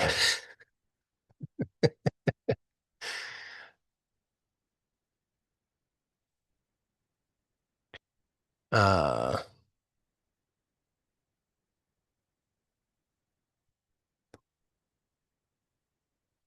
so somebody says, I'm suspicious some of the successful people I know have sold their soul. Uh, I realize I need to self-reflect first, but just curious. They have hurt me, so that would explain their behavior. Um, I'm not exactly sure I understand this comment. So if there's a specific question, if you have a specific question, let me know, and just fill in the blanks for me because I'm not sure if you say when you say I'm suspicious some of the successful people I know have sold their soul. Uh, I'm not sure if you when you say suspicious, I don't know if you mean that you doubt that they have sold their soul, or if you're saying that you suspect that they have sold their soul. Uh, and then so I would need clarification on that. And then I'm not sure what the question is, although it seems as though there might be a question. So you just have to elaborate on that a little bit. Somebody says, I didn't get it completely. Well, you don't have to get it completely. Did you get it? Did you get enough to start with? Because that's all you need.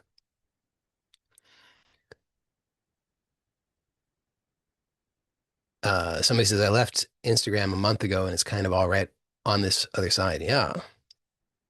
Glad, glad to, I mean, it would have to be. Uh, Somebody says, relationship with discomfort. I feel this is something I do need more work on. I had made quite some progress on reducing my phone screen time from 8 hours to 6 hours for a week and a half. However, this has recently been reversed. I'm sorry. It's not funny. It's pretty funny. It's not funny. It's all right. Sorry. I'm still trying to find a solid reason as to why I want to stop the social media and doom scrolling. Yes, that's the crucial thing. I mean, because if you're trying to do something but you don't have a reason why you're doing it, then why on earth would you do it? Especially if you have resistance, which you would if you have a habit. Um, and then after a busy or stressful day, my mind kind of defaults to this, but I believe with enough awareness, I can build a lasting change around this. Yeah. So again, this is why I uh,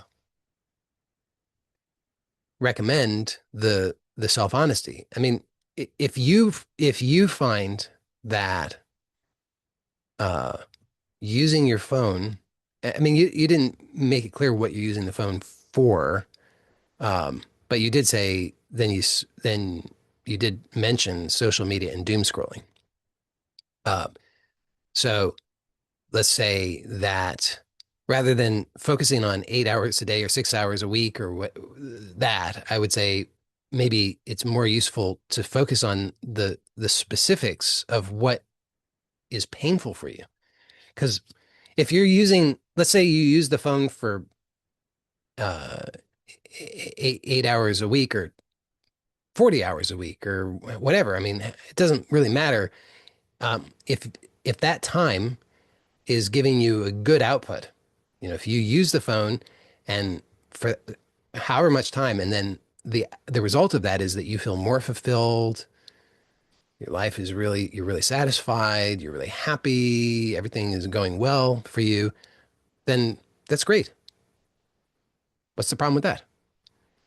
I personally, I think the phones are the tool of the devil, but that's for me. It doesn't have to be true for you. I mean, if the phone is making your life more awesome in a really sincere way, there's no problem. That's great.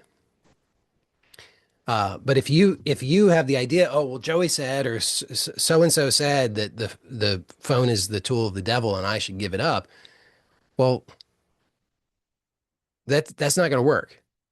I mean, it could work short term, but it's not going to work long term because that's coming from outside. It's not coming from within you. It's not your truth. And so that's why I recommend you focus on what is it that is actually that you experience as problematic, and then get clear on how painful that is for you.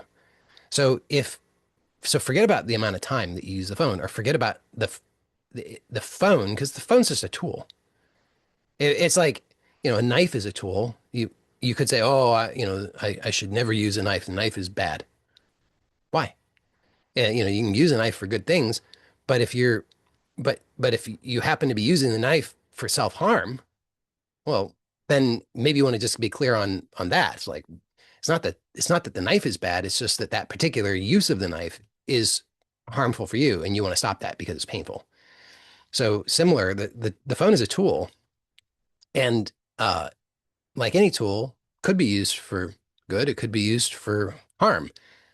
But I would say just get clear on the specific use that is creating pain for you and get really, really clear on that.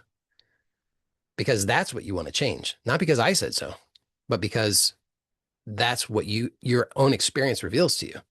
And if it turns out that all of your use of the phone is just enhancing your quality of life, good, great. Keep doing it. But if you find that, I mean, the fact that you call it doom scrolling, like that doesn't sound good. So if you are engaging in a particular use of the tool that then you notice when you do that, that diminishes your quality of life, you feel bad, has knock on negative effects in your life, well, then just be really, really honest with yourself about the pain that is causing you. Don't hide that from yourself. Just be really clear. Because otherwise that part of you is just going to keep telling you, "Oh, it's not so bad. Just do it one more time. This time will be different. This time it's going to give you a good result." And unless you have the self-honesty there to counter that, to reveal to you what is true for you, not what's true for you, not what I said, but what's true for you, then that will actually to uh, begin the process of that change. Until that happens, don't I would not recommend trying anything in regard to making a change because you don't even know if you want to make a change. You have to be clear that you want that change. And once you've done that, I won't say it's necessarily going to be easy, but it will be a hell of a lot easier. So I definitely would recommend that. Yes. So somebody found the link to the video, uh, and it is the video about active relaxation. It is how to manifest more by doing less. Most people miss this. Oh, that's the one. Um, Somebody says the pain is boredom. Like I have absolutely no life, so then I do scroll on Instagram. I don't know the solution. Well, uh, so okay, so let's just kind of unpack this. So, uh, so so so you have a habit of scrolling on Instagram. Now, is so as I was talking to the previous person about, uh, is scrolling on Instagram enhancing your quality of life? Is it neutral or is it detracting from your quality of life? I don't know the answer to that. But if it is reducing your quality of life, if it is harming you in some way, if you feel bad afterward, or if that is resulting in you uh, avoiding choices in your life that are actually aligned with your soul, things that are really that you have passion for, or things that you desire, or things that you just know are true or good for you, um, but you're avoiding those things through the activity of scrolling on Instagram, then that lets you know that that's not actually aligned with what is true and good for you. So start there, get clear on that. Because if it's good for you, if you feel good about it, if it's enhancing your quality of life, no problem, do it. Personally, I'd have a hard time believing that was true, but hey, I could be wrong. So, but that start there because if you don't have clarity about that, then the rest of it you couldn't possibly have clarity about because that's the foundation. You have to start there. Now, let's say that you you inquired in this way and you got clarity that scrolling on Instagram is actually reducing your quality of life. It's not really authentically aligned for you, and and therefore it's resulting in harm. Great. So then let's take a step back. So you said I have absolutely no life. So so so the sequence of things is that you uh, believe that I have absolutely no life, and then the thing that steps in is, oh, don't worry. Here's the answer. Just scroll on Instagram. And if you repeat that often enough, then just what do you expect is going to happen? I mean, every time, if you think, oh, I have absolutely no life, then this will be what follows because of the habit, because you've repeated it. So, of course, it's going to happen again. So, but if that's the trigger, if the trigger is I have absolutely no life, well, it's really worth investigating that. Is that true? I have absolutely no life. Could that really be true? Uh, seems impossible to me. I certainly can understand that it may be there may be many things there that could be relatively true, uh, and that the idea I have absolutely no life is kind of a an idea that encapsulates all of that. But the problem is that that idea of I have absolutely no life, it's not it gives a false sense of of knowledge and awareness around something where you actually don't have that. It's too simplified. So actually inquiring into that will be helpful. So it's helpful to inquire, well, what do I mean when I say I have absolutely no life? What does that actually mean? How do I know that I have absolutely no life? What am I really referring to? You know, I don't know what you mean by that, but when you discover what you actually mean by that, then you can start to question further. Well, is that actually a problem? And by problem, what I mean uh, is that it, is this set of facts that I can say about my actual experience, is that actually in alignment with my soul or is that out of alignment with my soul? because a lot of the time, what happens is that we've been sold this idea of what we should have. We say, oh, this is what a life would be. And we say, oh, I don't have, that's not, I don't have that life. Oh, woe is me. Oh, I must be suffering because I don't have that life. But it's worth really investigating. Is that what you want? Because if you don't have something that you don't want, is that a problem? Like, I don't have a Lamborghini. I don't want a Lamborghini. Therefore, it's not a problem. In fact, not only is it not a problem, what a relief. I mean, oh my goodness, could you imagine? I live on a dirt road. I don't literally live on the road, but my home is accessible through a series of dirt roads. Could you imagine trying to have a Lamborghini? It's like crazy. So what a relief that I don't have a Lamborghini. Plus, the insurance and the maintenance costs, it's like, forget about it. Who wants that? Not me, I can tell you that. So the fact that I don't have a Lamborghini is actually a positive thing for me. But if I believed certain people who advocate for the idea that if I don't have a Lamborghini, I have no life, then suddenly it's like, oh no, I have no life because I have no Lamborghini. And I could believe that, but it wouldn't be true. And so, I mean, I'm sure that's not literally the case for you, although it could be, but it's probably not literally the case for you. It's probably more like, it's probably other stories, but it's just worth investigating. Are those true? Like, another example, maybe closer to home. I'm not sure, but it might be, oh, what I really mean when I say I have absolutely no life is that I don't have a lot of social engagements where I'm like going out to dinner with people. Okay. I don't have people texting me all the time with their dramas. Okay. So, uh, maybe I've been sold the idea that that's what a life is. And because I don't have that, then I think I have absolutely no life. And then I feel bad. But then I can investigate, do I actually want that? And if it turns out I don't actually want that, good news. I don't have a problem. Well, what? Actually, I have a life. I just don't have the fake life that I thought I needed. So it's really worth doing that investigation. On the other hand, maybe what you realize is, well, uh, I, I, what I don't have is uh, a, uh, I don't have one or more uh,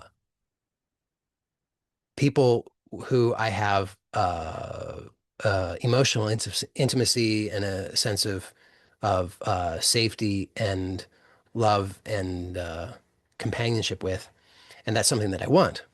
Oh, okay. Well, now at least you have clarity about what you actually want, and then you could start to investigate instead of then the question would be, well, what could I do differently that would allow me to actually have that, what I actually want? And then you could ask yourself, does scrolling on Instagram move me toward that? If it does, good news, you're already doing it. On the other hand, if it turns out scrolling on Instagram moves you away from what you actually want, then that's also useful because then you can start to actually have that awareness that when the impulse to scroll on Instagram arises, actually what you're really wanting is to do something different. And then that could start to be the trigger to remind you of what it is that you want to do that would start to move you toward what it is that you do want. So that's what I would recommend doing there. Somebody here says the pain is I am doing things wrong or I am not doing enough that I manifest what I want. The pain is why to wake up. That's very honest. Why continue? The pain knowing that I am, but still nothing changes. The pain is not being able to access my joy, the pleasure of my aliveness. Yeah, great. I mean, that's very, very honest. And so the good news is that that's a you've started the first most important step. And then then it's necessary to keep investigating because there's still deeper levels to this. So, so the pain is why to wake up, why continue. So that's so you can look, well, what is it you so if you say why to wake up? Well, so you could ask, if I had a reason to wake up, what would that give me? Or what is it I'm looking for through that? Or even, and this won't be for everybody because this is a subtler approach, but it can give you even, uh, let's say, deeper clarity. You could actually, whenever you notice those thoughts, those kinds of thoughts, like why wake up? Why continue? You could notice just before you're thinking about it, before you give those words to it, you could just notice the feeling, just the pure feeling that's occurring, and just allow that. And as you allow that, you'll start to actually connect to your own aliveness. And it turns out that's the actual answer. You see, like we ask the question, oh, why wake up? Why continue? And actually the answer is already there in what's prompting that compulsive thought. It's in the feeling, which is there's an aliveness to that. It's your own aliveness. It's your own life force. But but to allow that to really move, to really unfold, to be uninhibited feels so threatening, so scary. In fact, sometimes so impossible that we immediately go to the conditioned thoughts about it. Oh, why even wake up? Why continue? And I'm not laughing at you. I mean, I'm more laughing at myself because I do the same thing. I'm not in some ivory tower, but I've just noticed that really, truly, if you just like, you could just place your hand on your chest, just to bring some awareness there, and just notice that there's a there's this pure, innocent, raw feeling. And by feeling, I don't mean a noun, I mean a verb. There's this movement. And it's not, maybe you experience it as big, but maybe you experience it as subtle. It doesn't have to be anything in particular. I think a lot of the times it seems subtle, and so we might be dismissive of it. But maybe it seems really big, and so we're scared of it. I don't know. But you could just notice whatever you notice. And without demanding something of it, without demanding that it become big or small or comfortable or uncomfortable or anything, you could just allow yourself to remain with this without understanding it, without fixing it, without getting rid of it, without doing anything. Just allow yourself just to remain with this just for a moment. And and as you do, notice, is anything actually missing in this right now before you think about it?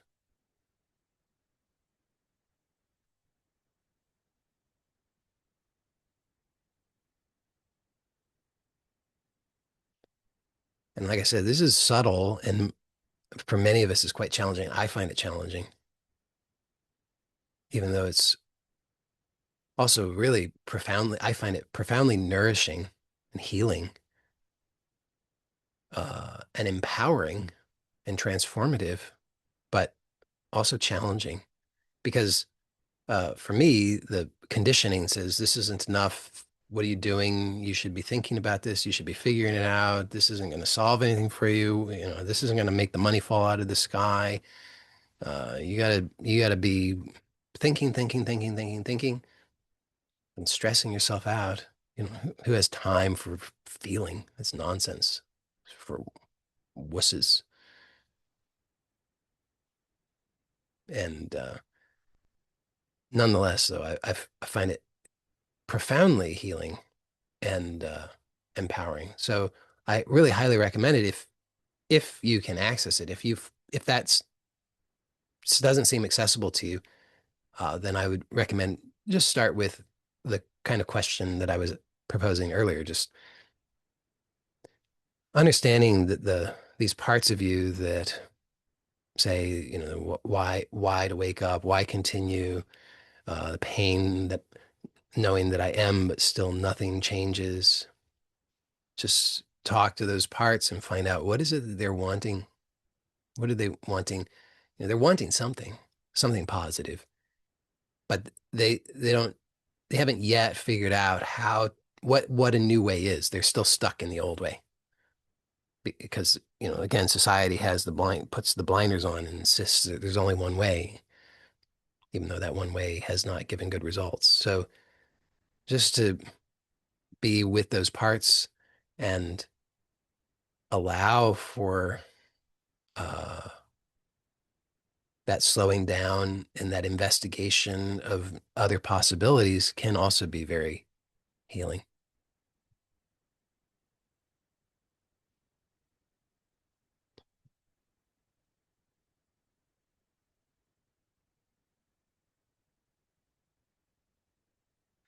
Uh, okay, so this person who had asked this or had put this other comment earlier about the suspicious of some successful people I know have sold their soul. So you say, so then it is, let me see, any signs of a sold soul or soul seller? That's more specific. Well, uh, I mean, yeah. Uh, are they? I mean, there are definitely signs. Before I get to that, though, I would say I would mostly just say that it doesn't really matter too much. It's more just to notice within what I would suggest is just to notice within yourself when you what the signs of for you are when you're being seduced into selling your soul, when you're being seduced into this idea that, well, if I just do this thing, if I just uh, buy this thing, if I just uh, force myself to do whatever, then I'm going to get this reward. Then I'm finally going to be relieved of all my discomfort. Then I won't have to be with any of this any longer. I mean, I think that's what you will most benefit from being aware of. And that's much more important than the flip side of that, which would be to notice the signs of somebody else uh, wanting to seduce. Um, but to answer your question, yeah, I mean, you can kind of just tell if is a person uh, are they actually speaking from their own experience? Are they being honest? Because a lot of it is not it's not really from their own experience. It's like multi-level marketing. They got something from somebody else.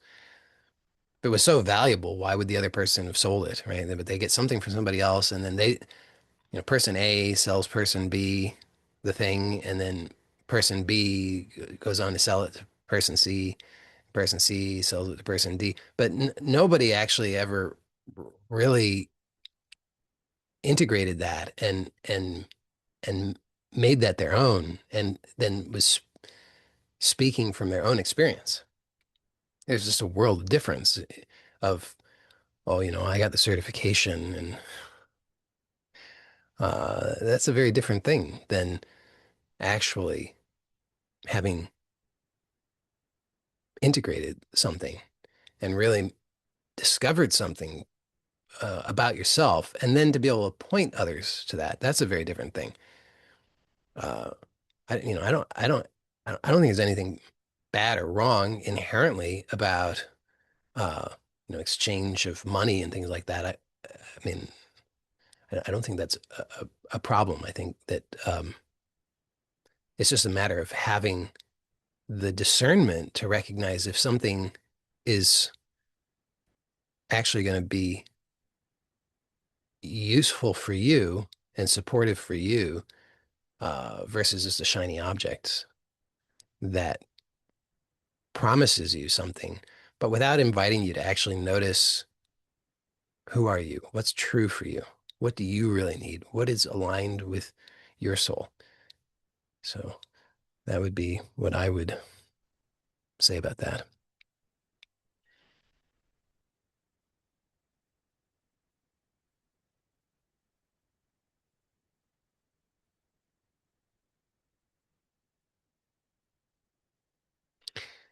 Yeah, somebody says, my life has been consistently filled with high stimulation, and especially lately, ordinary moments no longer register as meaningful or satisfying as before. Yeah, that's exactly it. I mean, the whole, that's why I say it's all kind of coming to a head.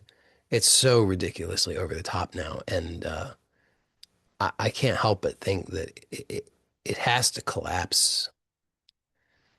Uh, I mean, it will never, that's in some sense, unless or until there's a very fundamental change in uh, human nature, then the same kind of thing will continue. But the particular manifestation of it right now, so loud, so over the top, so stimulating, that I don't think that I think it's going to collapse in on itself because I don't think it can sustain itself because there's only so it's kind of like uh, it's an unsustainable thing. So it's harvested more than it's non-renewable. It's harvested more than can be renewed. And so I think people are really feeling that sense of just, everything's so high stimulation, urgency. Everybody's been trained to constantly be seeking out the next thing, which is why I'm pointing all this out because I think that better to really start now. I mean, I don't want to be like, doom and gloom predictor or anything, but I do think that, let's say, just better to be in a position of not needing or not perceiving that you need or not being habituated to all of that excess stimulation and all of the the blinders and the tunnel vision and the disempowerment. It's better to wean yourself from that now rather than wait,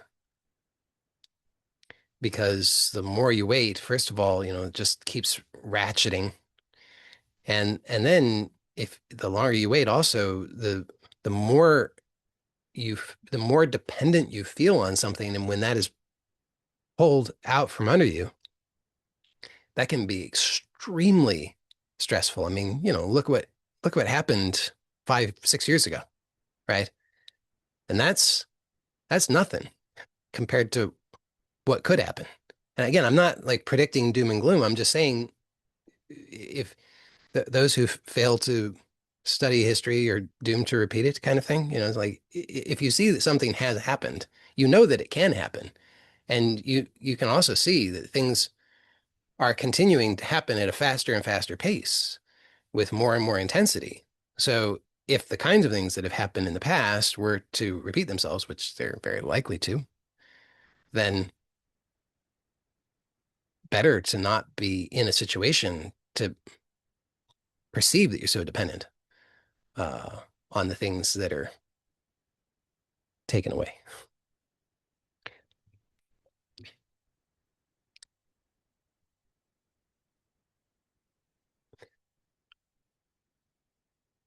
RHR, resting heart rate. Is that what that means? Resting heart rate. This person says my resting heart rate levels are extremely high, putting me in the chronic stress zone. If that's what that means, resting heart rate, um, then I mean, it's useful information. I think that that could be, useful for this self-honesty. Just like, okay, so if you won't take care of yourself, who do you expect will? And so if you look at, you seem to feel some level of stress about your resting heart rate level. I don't I don't know if it's problematic. I don't know if it's indicative of anything, but you seem to feel stress about it, uh, which is enough that you feel stress about it. And you describe that your life is filled with high stimulation and ordinary moments no longer register as meaningful or satisfying as before. I mean, that all is your own report about your own experience. And so it sounds like that's not, you don't like that. I mean, you would like something different. So that's telling you that there's a misalignment between what's true for you, for your soul, and what it is that you've become habituated to. So society says you don't have any choice. It's ratcheting it up all the time. You can't slow down. You're behind already. If you slow down, you'll be even more behind. You got to keep trying harder. You got to keep working more. It's like you're only working 12 hours in the day. You could at least do 14. Come on, keep up. And uh, the more that you allow yourself to be seduced by that, then you already know what the outcome of that is because you're already experiencing it. So do more of if if you keep doing more of the same thing, you'll keep getting more of the same outcome. So if right now your life is filled with high stimulation and and ordinary moments no longer register as meaningful or satisfying, then you already know that if you keep doing more of what you've been doing, then the trajectory is ordinary moments become less and less meaningful and satisfying. How much how much further can you go? At what point do you reach the tipping point where it's intolerable? Because there is a point at which you won't be able to tolerate that anymore. And that's all I'm pointing to is I'm saying if you if you're already feeling the discomfort of it,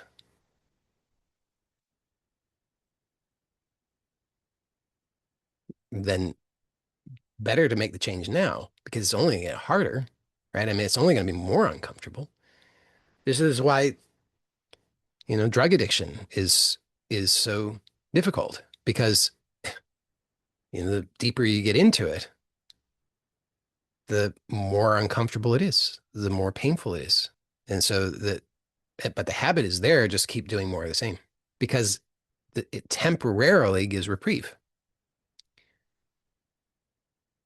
But the more you do it, the outcome, you're just going to get more of the same, right? So if you do activity X and you get outcome Y and you don't like outcome Y, and then you do more of activity X and you get more of outcome Y, what do you what do you think is going to happen if you do more of activity X? You're going to get more of outcome Y, right? And it just keeps tightening the more you do it. And I get it. I'm because again, I'm not speaking from some pedestal. I am right here on the ground with you. I live it. I understand it. I experience it. Uh, I have my own challenges in life, so I really understand and empathize. And I know from my own experience, repeated experience,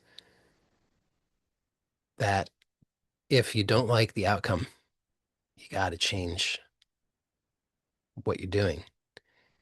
And so, and I also understand society is saying you can't make that change. Not now. You're too behind. Who's not? I mean, that's why I said these times are crazy. I don't know about everywhere else, but in the United States, can we just be honest about it? It's insane. It's really insane. And like in every respect, but including economically, but it's all connected, all of it. It's totally insane. It's impossible. It's unmanageable. But everybody's pretending, oh, no, no, no, it's fine. It's not fine. But we just keep thinking, oh, I'll just try harder. I'll just keep trying harder and somehow I'll catch up. Somehow I won't be behind. How did you get here? You got here by doing what you were doing. And that led you to here where you feel like, oh, I'm behind. I just need to try harder. But you already did that. Where did that bring you? Right to here. So the more you do that, where are you going to end up? Even more behind. I mean, I don't have to be some kind of genius to know that. It's just pattern recognition. But again, society says, don't you dare step out of line. Don't you dare. And it will threaten you. It will keep threatening you. But it's up to you. Are you going to, it, society says, keep self-harm. You keep doing the self-harm because that's how we do things. And if you say, I'm not going to do any more self-harm, it's like you do the self-harm or else. And you're like, oh no, I guess I got to keep harming myself. So you do until it hurts so much and you say, I can't do it. And society says, you've got to keep doing it. And I mean, there's a certain point at which, and I hope my sincere hope is for all of us that we get to this point before it's too late for us. Because there is a point at which it's too late. I mean, not in the infinity of all that is, but I mean too late within a certain scope of a story. It's like if you push it to a certain point, you're not going to change that trajectory in this lifetime. So my hope for all of us is that we gain sufficient clarity and make these start to make these changes to reclaim our souls before it's too late in this lifetime for ourselves. Uh, and and now would be the best time because it's like that proverb about the best time, first best time to plant a tree was 40 years ago, and the second best time is now. It's like that's just kind of how it is. It's like it would have been so good if I wouldn't have dug this hole and put myself in it. Uh, but since I did, best time for me to get out of it is now rather than keep digging. But society says keep digging. Magically, you're going to get out of it if you just keep digging. It's, it's crazy. It's crazy. But we've been hoodwinked. So I really hope you take care of yourself. You say, I know theoretically the solution, but it feels like I can't slow down. It's not about doom scrolling on Instagram. Yes, I know, I understand. I get it. Because look, I uh I started um I started this whatever I call this thing that I do. I don't even know what to call it. That's how bad I am at business. Whatever it is I do, it's sharing whatever it is I share. And then I started this in 2013, however long ago that was, 13 years ago. And uh, and the internet and society was already, I mean, like it's always been insane. It was definitely completely insane then, and unmanageable, but it was like seems so tame compared to today. And so but it kind of like crapped up on me slowly because like the frog in the slowly heating water. There I was, I published stuff on YouTube and I naively didn't catch on for a long time. But I started getting these things like, oh, you could grow your business. You could reach more people. You could do, have all these things. And I'm like, oh, okay, I'll try a little bit of this, try a little bit of that. Next thing I know, and I'm still vulnerable to it, I'm like driving myself crazy, spending ridiculous amounts of time, building landing pages and all this stupid stuff. And and so and meanwhile, I think I'm probably not the only one, at least in the United States, who has noticed that the cost of living is crazy, absolutely crazy. I mean, over the past 5 years, if it has not doubled, it's close. It's insane. Uh, and so I'm like getting I feel that because as I'm sure everybody, at least everybody in the United States does, probably most places, and so it's that same thing. You can't slow down. You can't slow down. You got to try harder. You're so close. You just got to, don't give up. It's like the image, two images, the miners, gold miners, and the one they both get to, so close to the gold, and the one just gives up, and the other one just keeps going. And it's like, don't be like the one who gives up just before he gets to the gold.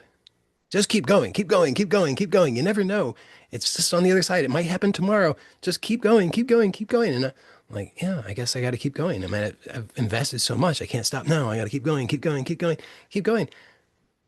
But but I also I know that like everything that I say is from my own experience. I know if I'm not going to take care of myself, who will? And I have the benefit, I guess, uh, because in my story, as I have shared, my story is that I have a family, and it's one of my values is to figure that out in a good way. And so I'm not all that interested, usually not on a good day. I'm not all that interested in just dropping dead. Um, so then it's like, okay, uh, I want to figure this out. I want to, in order to figure this out, it's not going to work if I just drop dead because I'm believing that I can't slow down. That's not any good. If I just keep believing this deception of I got to keep going, keep going, keep going, never slow down, work 14, 16 hours a day. You don't need that much sleep. You could get by on just 6 hours. You could do 18, hell, 19 hours a day. Why not? Do 19 hours a day of work.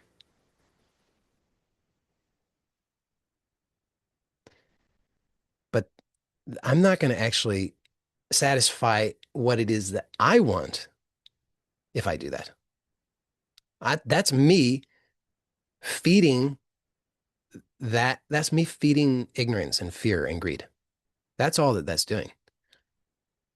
If I drop dead because I have harmed myself and abused myself and been out of alignment with what I'm really here for, then I lost. I just lost. So I think you say I can't feel, well, you say it feels like I can't slow down. I mean, I think you I think you can't afford not to slow down. And this is where the self-honesty is so important. Mm. So uh do with that what you will. But my like I said, my sincere hope is that we will all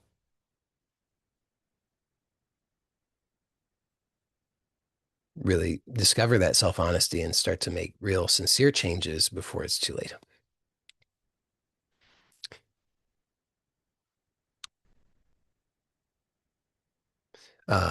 For the person who had said earlier that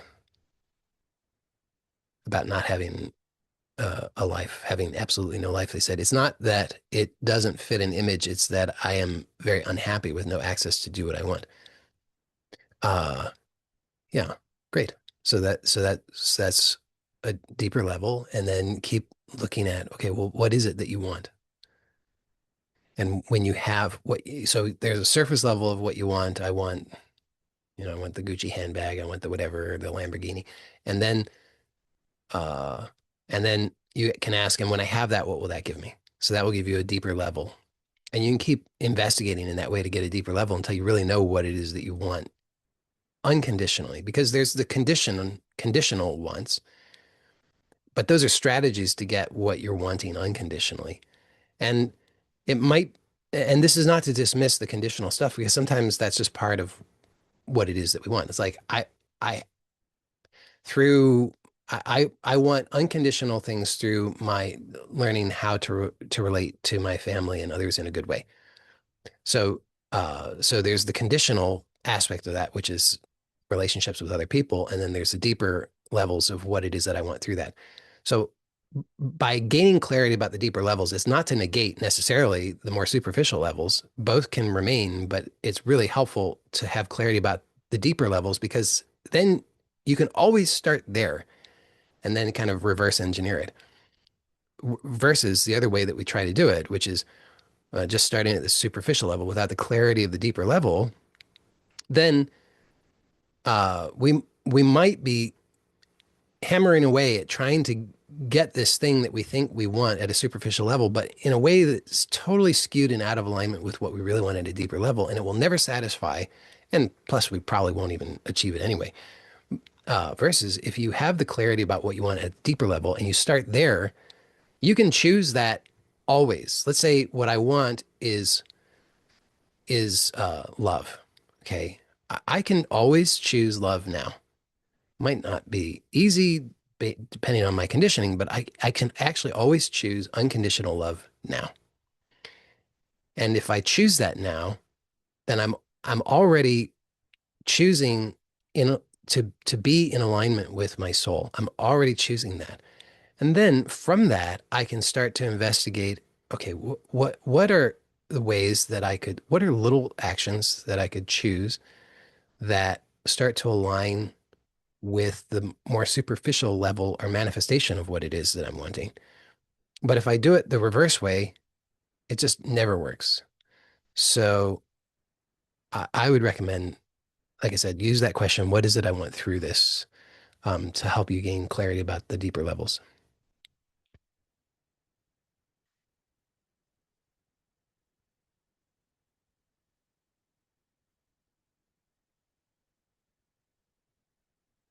Okay, so somebody here says, I have a bipolar condition. It's basically I have trouble to bear the discomfort of being bored and lonely. No projects in my life now. Um, well, so I mean, you're regardless of, uh, so you may have more or less challenge in that regard than other people. I don't know how to know that. I don't know if anybody could know that because it's always subjective. So I don't know. Maybe you have significantly more challenge than most people. I don't know. I have no way of knowing that. So I don't want to in any way trivialize or dismiss uh, your experience or your challenge. And at the same time, I think it's also helpful to put this in perspective and keep in mind that everybody does have this challenge of being bored and lonely and discomfort and all the rest of it. So framing it as I have this trouble, um, it's in like in a special way might not be helping. Um, Again, I think I don't want to in any way downplay or dismiss the challenge that you experience because I'm sure that it's a very significant challenge for you as and I can appreciate that. And I'm just suggesting that the way you frame it really can matter because if you frame it as, well, I have this condition and I have this challenge, and that almost starts to make it this thing that uh, now you have this very special challenge that's probably impossible to overcome. But if you were to frame it differently as I have this challenge, I don't actually know if this challenge is greater or the same or less than other people. Uh, but I do know that I'm unhappy with the outcome of how I've been living my life, of the choices that I've been making, of the way that I've been thinking and believing about my life and myself. And that's very painful for me. And I would like a change. And therefore I'm going to begin, even if in some very small way, to find some way that I can start to make some change to my relationship with myself in life. It doesn't have to be big. It should never be bigger than is accessible to you. Uh, it it's just about taking those consistent, sustainable steps in the right direction.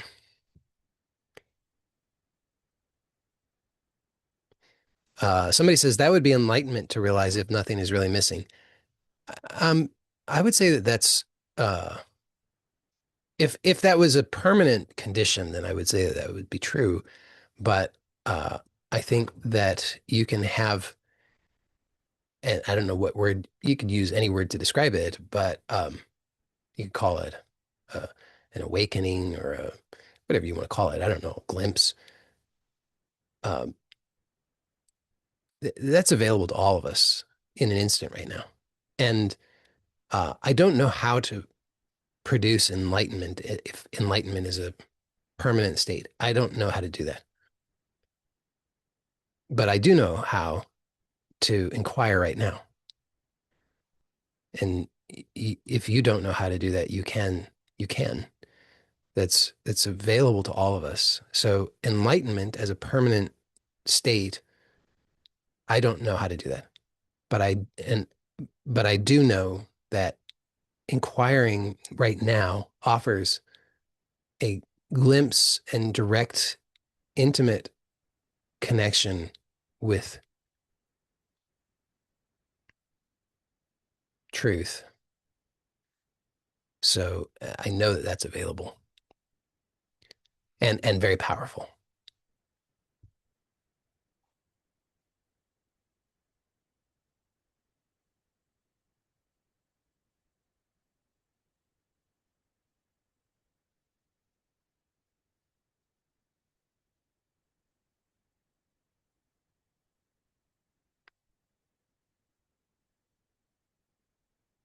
Okay. I think that was all of it. I mean, there were other comments, but I don't think there were any other questions.